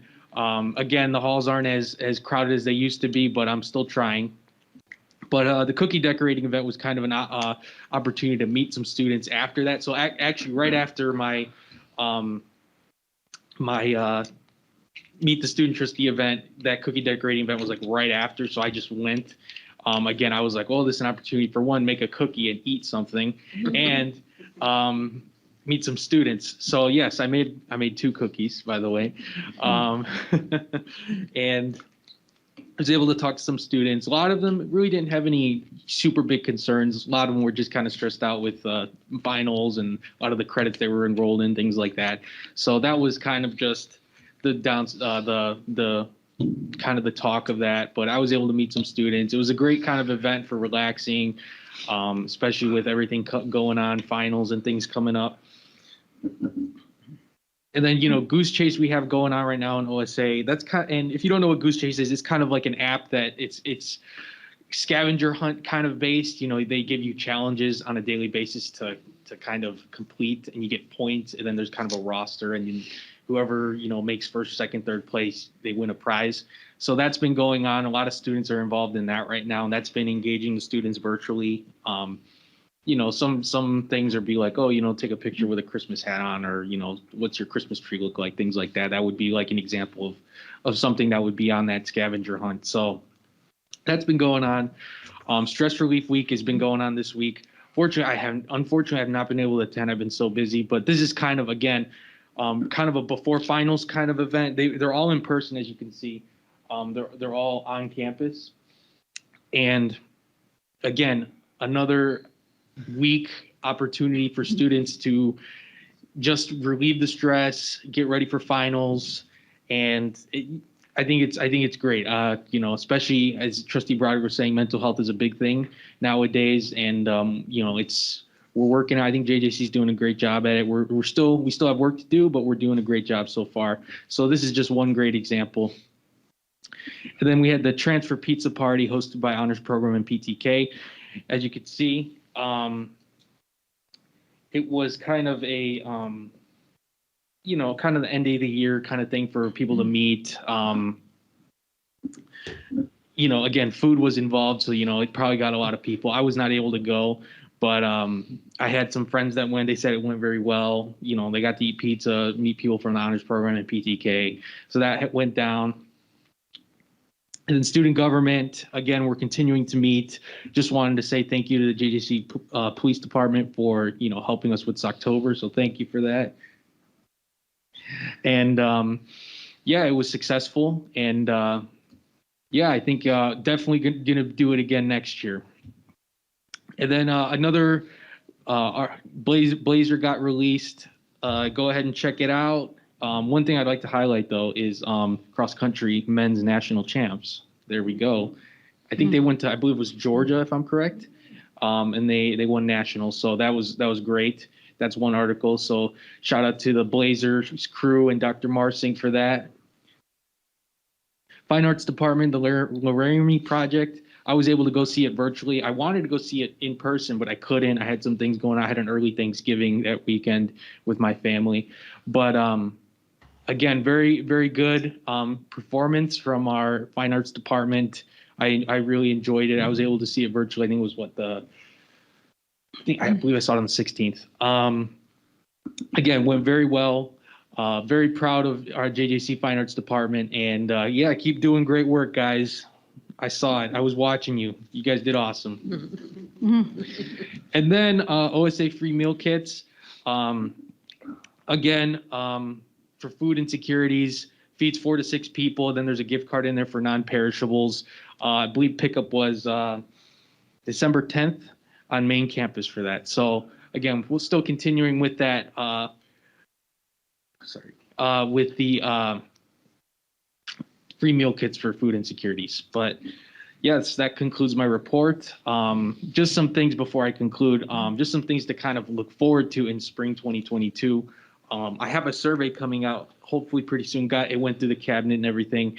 That'll probably be going out within the week. And that'll I'll have that presented hopefully first board meeting of next year.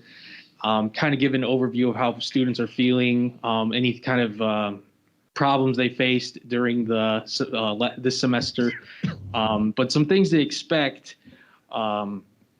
Again, as you can see, we have Welcome Week. We have that every semester. That's going to be the 19th and 20th of January.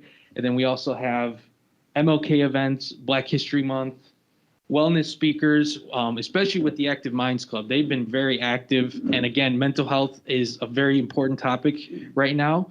And Active Minds has been really it's actually a very popular club. I believe it has like 40, 50 members in it, which is just crazy right now, especially with COVID. A lot of the club numbers are really low right now, but with them, they have so many members. So that is one thing I will say. Big shout out to them. They're going to continue to be great and have these speakers and be supportive of the mental health needs of the JJC community. And then February 9th and 10th, yes, will be Main Street again. Again, another recruiting event for the clubs. So yeah, that's just something to look forward to for the spring 2022. And I'm excited. A little sad because, you know, this marks, I guess, kind of halfway through my term in a sense. So the search for a new student trustee will start in February. So yeah, but I'm not gonna focus on that right now. We're gonna focus on the present. We're gonna go day by day on that one, okay? But thank you. That was my report. Do we have any questions? Just keep in mind, in February, you're going with us to DC. So that's something that's a highlight as a student trustee that you should be excited with going with Kelly Roeder Tonelli and Dr. Mitchell and myself to meet all of our, Yes. our reps. Yes, and that also reminds me, I'd like to thank the board for supporting me for the Student Advisory Committee. I got that letter. I'll be a voting member now, and yes, and we will be with that Student Advisory Committee, as Trustee Broderick mentioned, we will be bringing up any issues that we see as student trustees that need to be addressed to the federal level with that. So now that I'm a voting member, I feel like I have a little bit more say in what we do. So I appreciate that from the board. And yes, I'm excited to go to DC. I've never been there, so. You're going to love it. You're going to love meeting, and you'll get to know more student trustees, which is a great thing because now you're going to have a commonality of what their schools do, and you can bring that back to our school too, and share what we do with them. Yes, thank you, yes. David, get to know the staffers while you're there because that's how we start building relationships. On your slide for the cross country, did I see the women finish second? Yes, the women finished national? second as well. Awesome. Yes, forgot that. Sorry about that. I couldn't see. I didn't yes. want to let it slip, and I wasn't sure if that was a different sporting event or if it was another cross-country event, but that's still pretty awesome. That is great as well. Shout out to the women's team as well. And Sorry, last year, the women took first and the men were second. So it's this competition between our internal JJC teams. Mhm.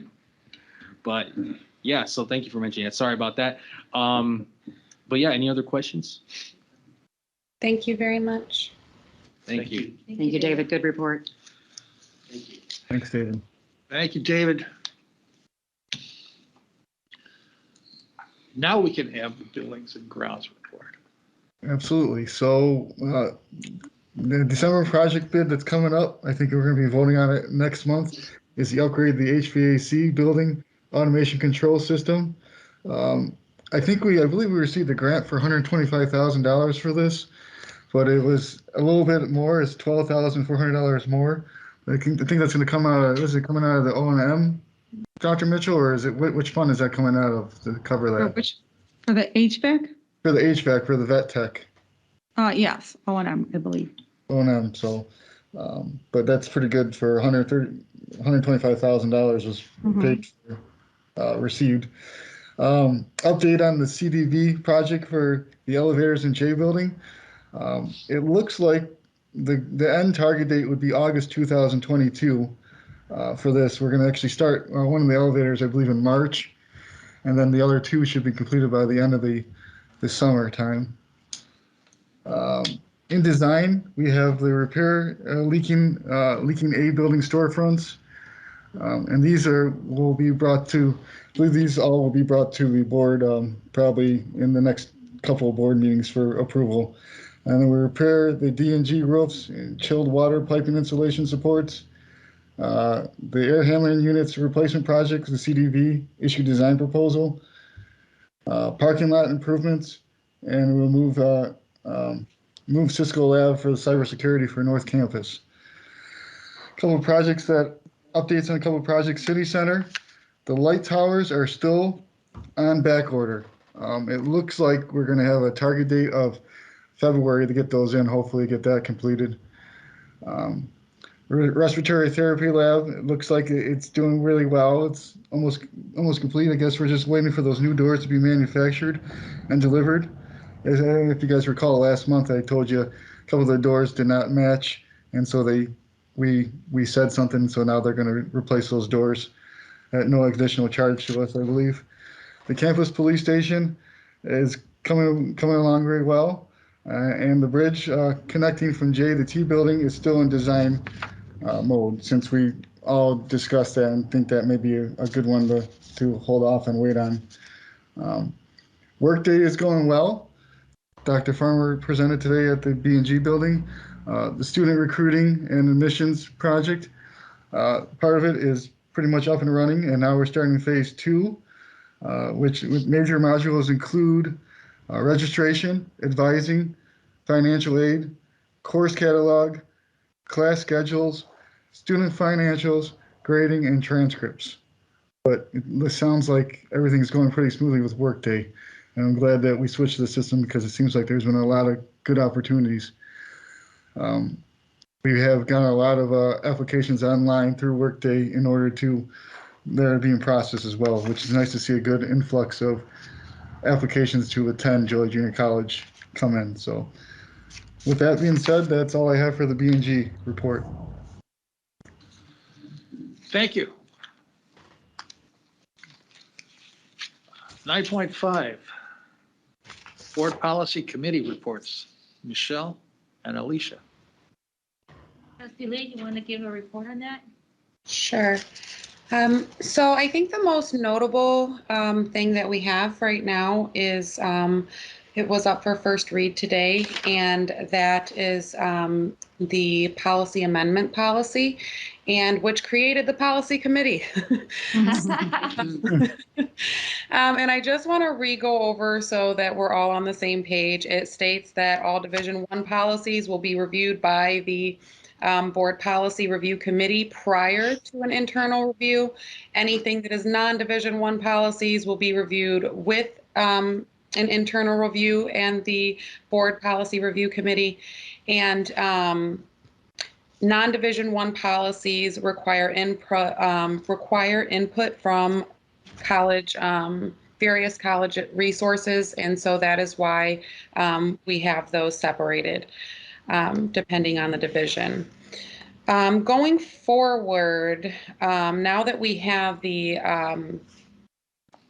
Board Policy Review Committee, I just want everyone to realize that I believe around February, if I'm not mistaken, you can correct me if I'm wrong, we will be going down to two reads. So we will review it at the policy and board committee, and then it'll come for first read, and by second read we will be approving it. So I just want everyone to be ready for that change, that I believe since it's on first read, by the time it gets to third read around February, March should be the first meeting, I would think, that we will be going down to two reads. Am I correct? Does that sound about right? Alicia and Dr. Mitchell? Yes, it does. And it will help streamline the process and move our policy changes through much quicker. Right. And we have 56, I think it was 56 policies coming up this next year for review. So we're really excited to streamline the process and get things moving a little bit faster. I just want everyone to be aware of that and ready for that. And so I think that the way I want to go through with this is I am just going to briefly go over from moving here on out for the policy report. I am going to just briefly go over our first read, whether there were any big changes or not. So this was the policy amendment, which was the second on our first read. The first was the committee rules of the board, which just simply had formatting changes. The policy amendments obviously had the most, which I just went over. And then the institutional compliance policy, which is a new policy, and it just simply states that the Office of Diversity, Equity, Inclusion, and Compliance was established to oversee compliance efforts at the college, and that the office provides an independent compliance function for the college. College employees must comply with all applicable laws, regulation, board policies, institutional procedures, and the employee handbook. And that is a new policy that is being put in place, and that was on for first read. And just give any opportunity. So since we only have 2 reads, I just want to make sure I'm stating the new policies and giving anyone an opportunity to ask questions if you have any now, because it will be up for approval soon on the second read. Can I ask a question on the last one? The 7.3 is the one I wanted to pull. Oh, yeah. And 7.3? Just for the board's education, within the agenda, when those come up on the agenda, you can ask to discuss it at that time too. So We kind of skipped over that one. Yeah, that's okay. So my question on 7.3, and it was a great segue by Chairman Broderick. She mentioned another college that had an example of a member of faculty not in compliance. I'm looking at the first paragraph here, and the last sentence says, the office provides an independent compliance function for the college. To me, that is very broad and undefined. Is it for DEI only as at the beginning of the paragraph, or is that for all compliance issues of the college? And what scares me, if it's a broad umbrella that says anything that's a compliance issue belongs to this person that's in charge of DEI. I mean, we've looked at policies now where we just approved one on the use of cadaver images. I mean, is this person responsible for all the compliance in the college or just this? The Office of Compliance is under the DEI office. Yes, it's under the, and so they go through all our accreditation process, they look through compliance, they conduct audits. If we have any concerns that are brought to the college, it goes through through Dr. Tracy Morris. Okay. And she reviews those and works with the appropriate division. So it's more of a centralized function. In the past, prior to her position, this was one that I had shared with the board, that we didn't have a control, maybe in many cases. And this way, at least we have this oversight for all institutional Clery Act, anything, all of the above. And there's also a compliance accountability review team, CART, that meets on a monthly basis. And so all of those owners from those respective areas are representative as well. And so they talk about it holistically to make sure that we're protecting the institution. Okay. This is very broad and really non-descriptive of what that function is. You just brought up a lot of things that this person will be responsible for. Is there a way we can define that? It's defined within the job description itself. Okay. So as a board policy, the policies tend to be more broad in nature. Okay. And to answer your question somewhat more directly, as Dr. Mitchell mentioned previously, each department was essentially responsible for their own compliance. They still are. Okay, and that was going to be one of my questions. They still are, but Good. they're served by this officer who has an overview, if you will, or an independent, ability to work with, like, let's say, Dr. Mitchell brought up Clery Act and compliance and so forth, which comes principally from the police department. That officer, in this instance, Dr. Morris, works with the police department to make sure that happens, helps facilitate, answer questions, things of that nature. That's all spelled out in her job description, which is very specific, which does have measurables and so forth. Okay. Whereas this board policy is more general in nature, and that's generally how they're constructed. So would it help if we just, rather than an independent compliance, maybe it's facilitates compliance? I'm thinking, is it the independent word that you're? Well, the independence, and then, and Attorney Buck just answered part of it. If all of a sudden we have a compliance officer, I don't want the department to say, well, that's not my job anymore. We have a compliance officer that handles that. Mhm. And I don't want, successful organizations are self-compliant, Right. and they're managed that way to avoid all conflicts of interest, violations and things like that. The minute we put, and this is what I was scared about with the broad thing, that, okay, Right. this is no longer my responsibility. Right. I don't want a thing to slip through and. What if we struck that sentence? Truthfully, if you read the paragraph above. Yeah, I think we can maybe. Just strike that? We can reword it, because the intent is not to, and I think what Trustee Brzezinski is saying, the intent is not to somehow curtail the function of the office. The intent is to make a statement that the purpose of this office is to be a compliance center for the college, so that if you have compliance issues, you can come to somebody that will help you, that has the skills and the knowledge and the ability to help you resolve your compliance issues. So I think that's what you're driving at. It's the same kind of thing with HR. You know, if you have an HR issue in your department, you don't just make the complaint to HR and walk away. You have to work with HR to resolve that issue. That's how this works. And I think that's what you're getting at is Well, that and the fact that it scares because this is a huge campus with so much that's, required or has required compliance issues that we don't want to put one person responsible for everything. No, we can work on that. I understand what you're saying. I think we can work on it and modify it slightly. Thank you. Thank you very much, Trustee Budzinski.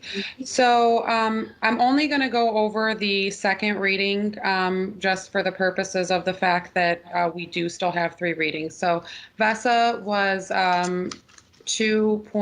policy 2.01.05. There were no major changes outside of formatting and maybe changing a title or 2. That's another thing. We will not that was a part of the policy changes. If it's a formatting change, it will just be brought to, if it's a simple title or formatting change, it will just be brought to the board. And then the equal opportunity of employment and education, due to the recent laws surrounding a change in laws surrounding marijuana, we are now no longer using conviction records to refuse to hire. That was the biggest change, and that was in compliance with state law. 2.0.05 was the family medical leave, which we basically went from requiring 1,250 hours of work before you were eligible. We are now only requiring 1,000 hours of hours worked before you are eligible for the family medical leave. And then 4.13.00 was computation of credit, and that was just simple changes to stay current with the ICCB regulations. And then we had 2 that were passed today, so I will not, which were no major changes at all in either of those. They were mainly formatting. So, any questions? Nope, great report, Trustee Lee. Thank you. Thank you. Thank you, Michelle. Thank you. 9.6, Finance Committee report. I don't believe there was one this month, but the last time we met, we were talking about the audit just being finalized. There's a couple loose ends to be finished up, but that's moving along pretty well. So. Now, I can let you know, Trustees Mahalik and Budzinski, I met with Jeff Heap last week, and we're going to reach out to you and hope to schedule a meeting the beginning of January and talk to you about budget projections a little bit more before we roll those out. So watch your email for an invite. We'll check to see what dates work better for you. Thank you. Okay, thank you. All right, thanks. 9.7, President's report. Okay, that's me. Okay, so I was jotting down notes throughout and some things I just wanted to address to make sure that the board was aware. I heard a little bit more about the CARES funding and, can we use CARES funding to support some of these initiatives? Dr. Farmer is actually in the process with her team of completing a complete report, funding report on where the college has utilized those funds since the first dollars were received.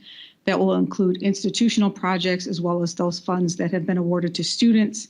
And so once that report is complete, we were going to send it to the campus community. So I'll make sure that the Board of Trustees receives that as well. Helps you understand our decision-making process and where we've utilized those funds. A great deal of that obviously is to support our students and the continued, lost revenue, and then some projects that we haven't been able to not fund due to the current COVID restrictions. The other area I know you talked about were the small certificates, and we talk about those at the college all the time, our stackable credentials. The micro? So micros, very similar to that, are stackable credentials. So we encourage and work with students to, those that are undecided, is to earn their certificate of achievement or certificate of achievement for completion first, helps their skills to become more marketable, but then to come back and continue their education at Joliet Junior College, taking those additional classes to work towards their associate degree and encourage them to go on. So we've been very successful in that stackable credentials. In fact, Dr. Farmer and I met with members of the YMCA yesterday and talked about how we can expand on that conversation, even with the youth, and really promote Joliet Junior College at an earlier level, through junior high through high school, to talk about those students that may be undecided and how that might entice them to take those classes at the college. So we'll continue to work in that area. We talked about nursing. Oh my gosh, if we could double the size of our nursing and our classes, but I know if Dr. Gray were here, she's on vacation today, it's the clinical sites that really restrict and cause those the backlog as to why we cannot expand those programs. So as we continue to expand clinicals in all areas of nursing and health professions, that is what we look to expand our classes. So again, that's a huge hurdle. But we do work very closely with Silver Cross Hospital. They will take every one of our CNA graduates. They will take all of our nursing graduates. In fact, Dr. Farmer and I have another meeting on Friday in the community with Silver Cross Hospital to talk about how we can continue to even strengthen that partnership even more in support of our students. And then once we have that initial meeting, she will be the lead on that and take that back to see what we can do to expand that support.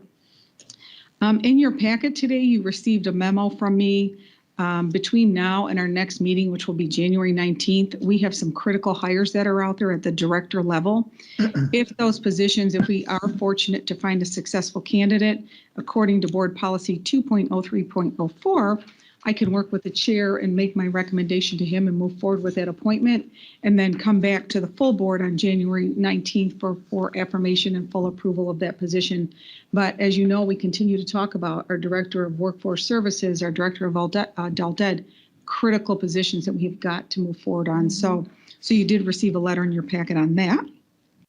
I also want to remind the board, you have 2 surveys in your JJC email to fill out your community involvement survey, where you'd like to see yourself get involved. And I know Trustee Broderick, we did hear from you, and you and I will schedule that upcoming meeting and event in New Lenox with the Chamber in January. So we hope to hear from all of our trustees, because Kelly and I are working on that schedule, and we're very excited about what that's going to look like for me, and as well as where I can partner with you in the community for the next 6 to 7 months. And then the second survey is for your cultural competency survey. I know Dr. Irvin and Kaleidoscope are waiting to hear back from you so they can build that component of the training session that will take place with the board, myself, Dr. Irvin, next Wednesday. I believe it's from 12 to 2. On a fun note, Jake, I don't want to embarrass you, Jake Tahaney, congratulations. He got engaged after Thanksgiving. So super excited. Jake and our media team, they're just superstars. But Jake has been working very closely with Kelly and I in our recordings, and he shared his little secret before, and so she said yes. So super excited. So congratulations, Jake. I want to end this year with, again, thanking our students. David, you have done a rock star of a job as a student trustee. The students that have reached out to me, the ones that say they read my emails, makes my heart warm, that they want to be back on campus. So we're doing our best to keep you here and to do everything we can to support our students. To our faculty and staff, I just can't say enough. I mean, we have gone through, we thought last year was bad, and this year it's like we just keep going. But the work that continues to get done throughout the year is just amazing. We're working on a summary of all of the things that we have accomplished. Kelly and I are working on general session for January.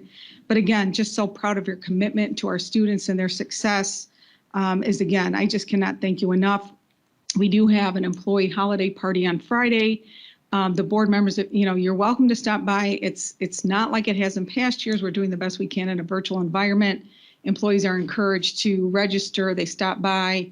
They'll get a photo, I believe. We'll have alumni gifts, and then they'll pick up their lunch, and then they'll go back to their office, where I'm working with Christy on some holiday music and something a little lighthearted, and then we'll have the basket drawing later that day. So Christy and her team are doing a phenomenal job planning for a party and then sending the bill to my office. So thank you, Christy, for all that work.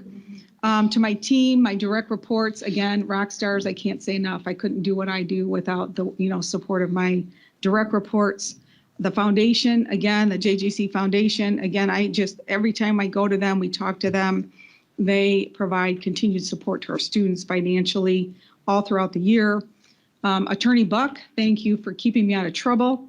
My board of trustees, you guys are amazing. I want to thank you for all of your support throughout the year. I did give you have a little gift, your poinsettia, there's a card for you to wish you the happiest of holidays. And, we try to do a little holiday celebration, but this COVID just will not get away. So hopefully before I retire, we'll have that little gathering and we can celebrate. Outside of that, I just want to wish everyone the happiest of holidays, the best of health, and I really look forward to a fantastic 2022. So thank you. Can I ask one question? Maybe. Yeah, of the president. I know we brought up town hall meetings when we were talking at retreat and everything.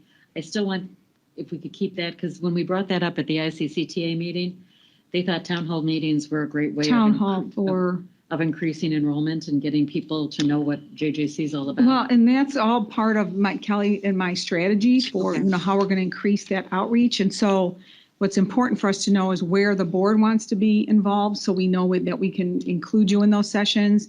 And then those are, that not, obviously I will continue to do that. So, Kelly and I have talked about, we've got high schools, you've got chambers, you've got communities, I've got superintendents, I've got municipalities. There's all the above, our legislators. And so we just need to know where your interest is so we can, maybe it won't make all of those sessions, but at least we can get you in as much as we can. Remember to get those invites out, but the town hall meetings, we'll continue. COVID, obviously was a little bit more restrictive as far as visits and what you could do, but I think it was last month in Rotary, I presented a small version of our state of the college to share that good works. We continue to do that. I do that to the best of my ability. And then hopefully, in 2022, some meetings may continue to be via Teams, which is much of my community members, community organizations are. But, I am always, when I'm out and about in the community, just promoting the amazing services and opportunities we have, and we'll continue that in the new year. No, I can tell because I know that you had a meeting with the new mayor of Frankfurt, Keith Ogle, and he was very impressed. And of course, we're trying to expand towards the east, which would definitely increase. So I think you and your team are doing a great job of working on that. And with the addition of the EVP, I think that's getting you out more. Oh, absolutely. Seeing that. Right. She's getting her feet wet. She's like getting grounded. And so, the goal is in January, Kelly and I have her, out and about where I'll be. And, Dr. Farmer, she's just, again, she's doing a phenomenal job. She and I have worked so well together for 9.5 years that I'm confident that it will be a seamless transition and I can do what I need to do. And we'll check in once in a while, make sure we're both okay.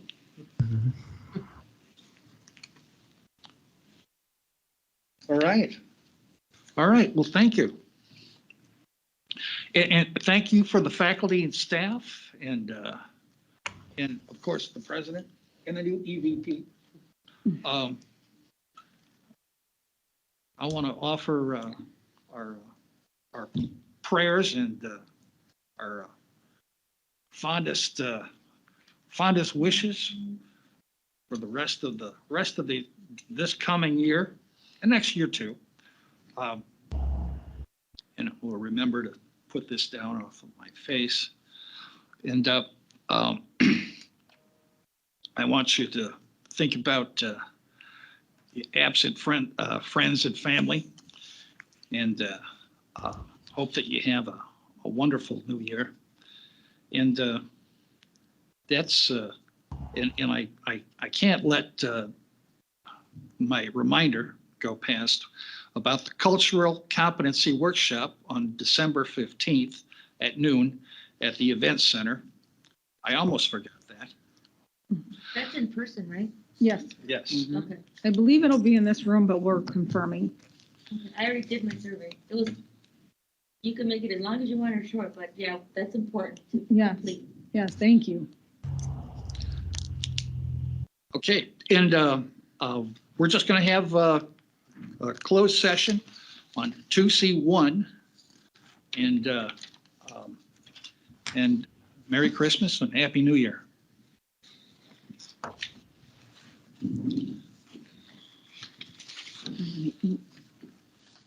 Chair, is there a motion to go into closed session under 2C1?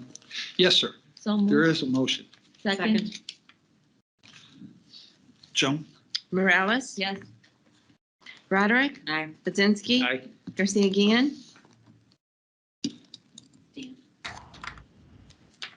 Lee? Yes. Lozano? Yes. Mahalik? Yes. And O'Connell? Yes.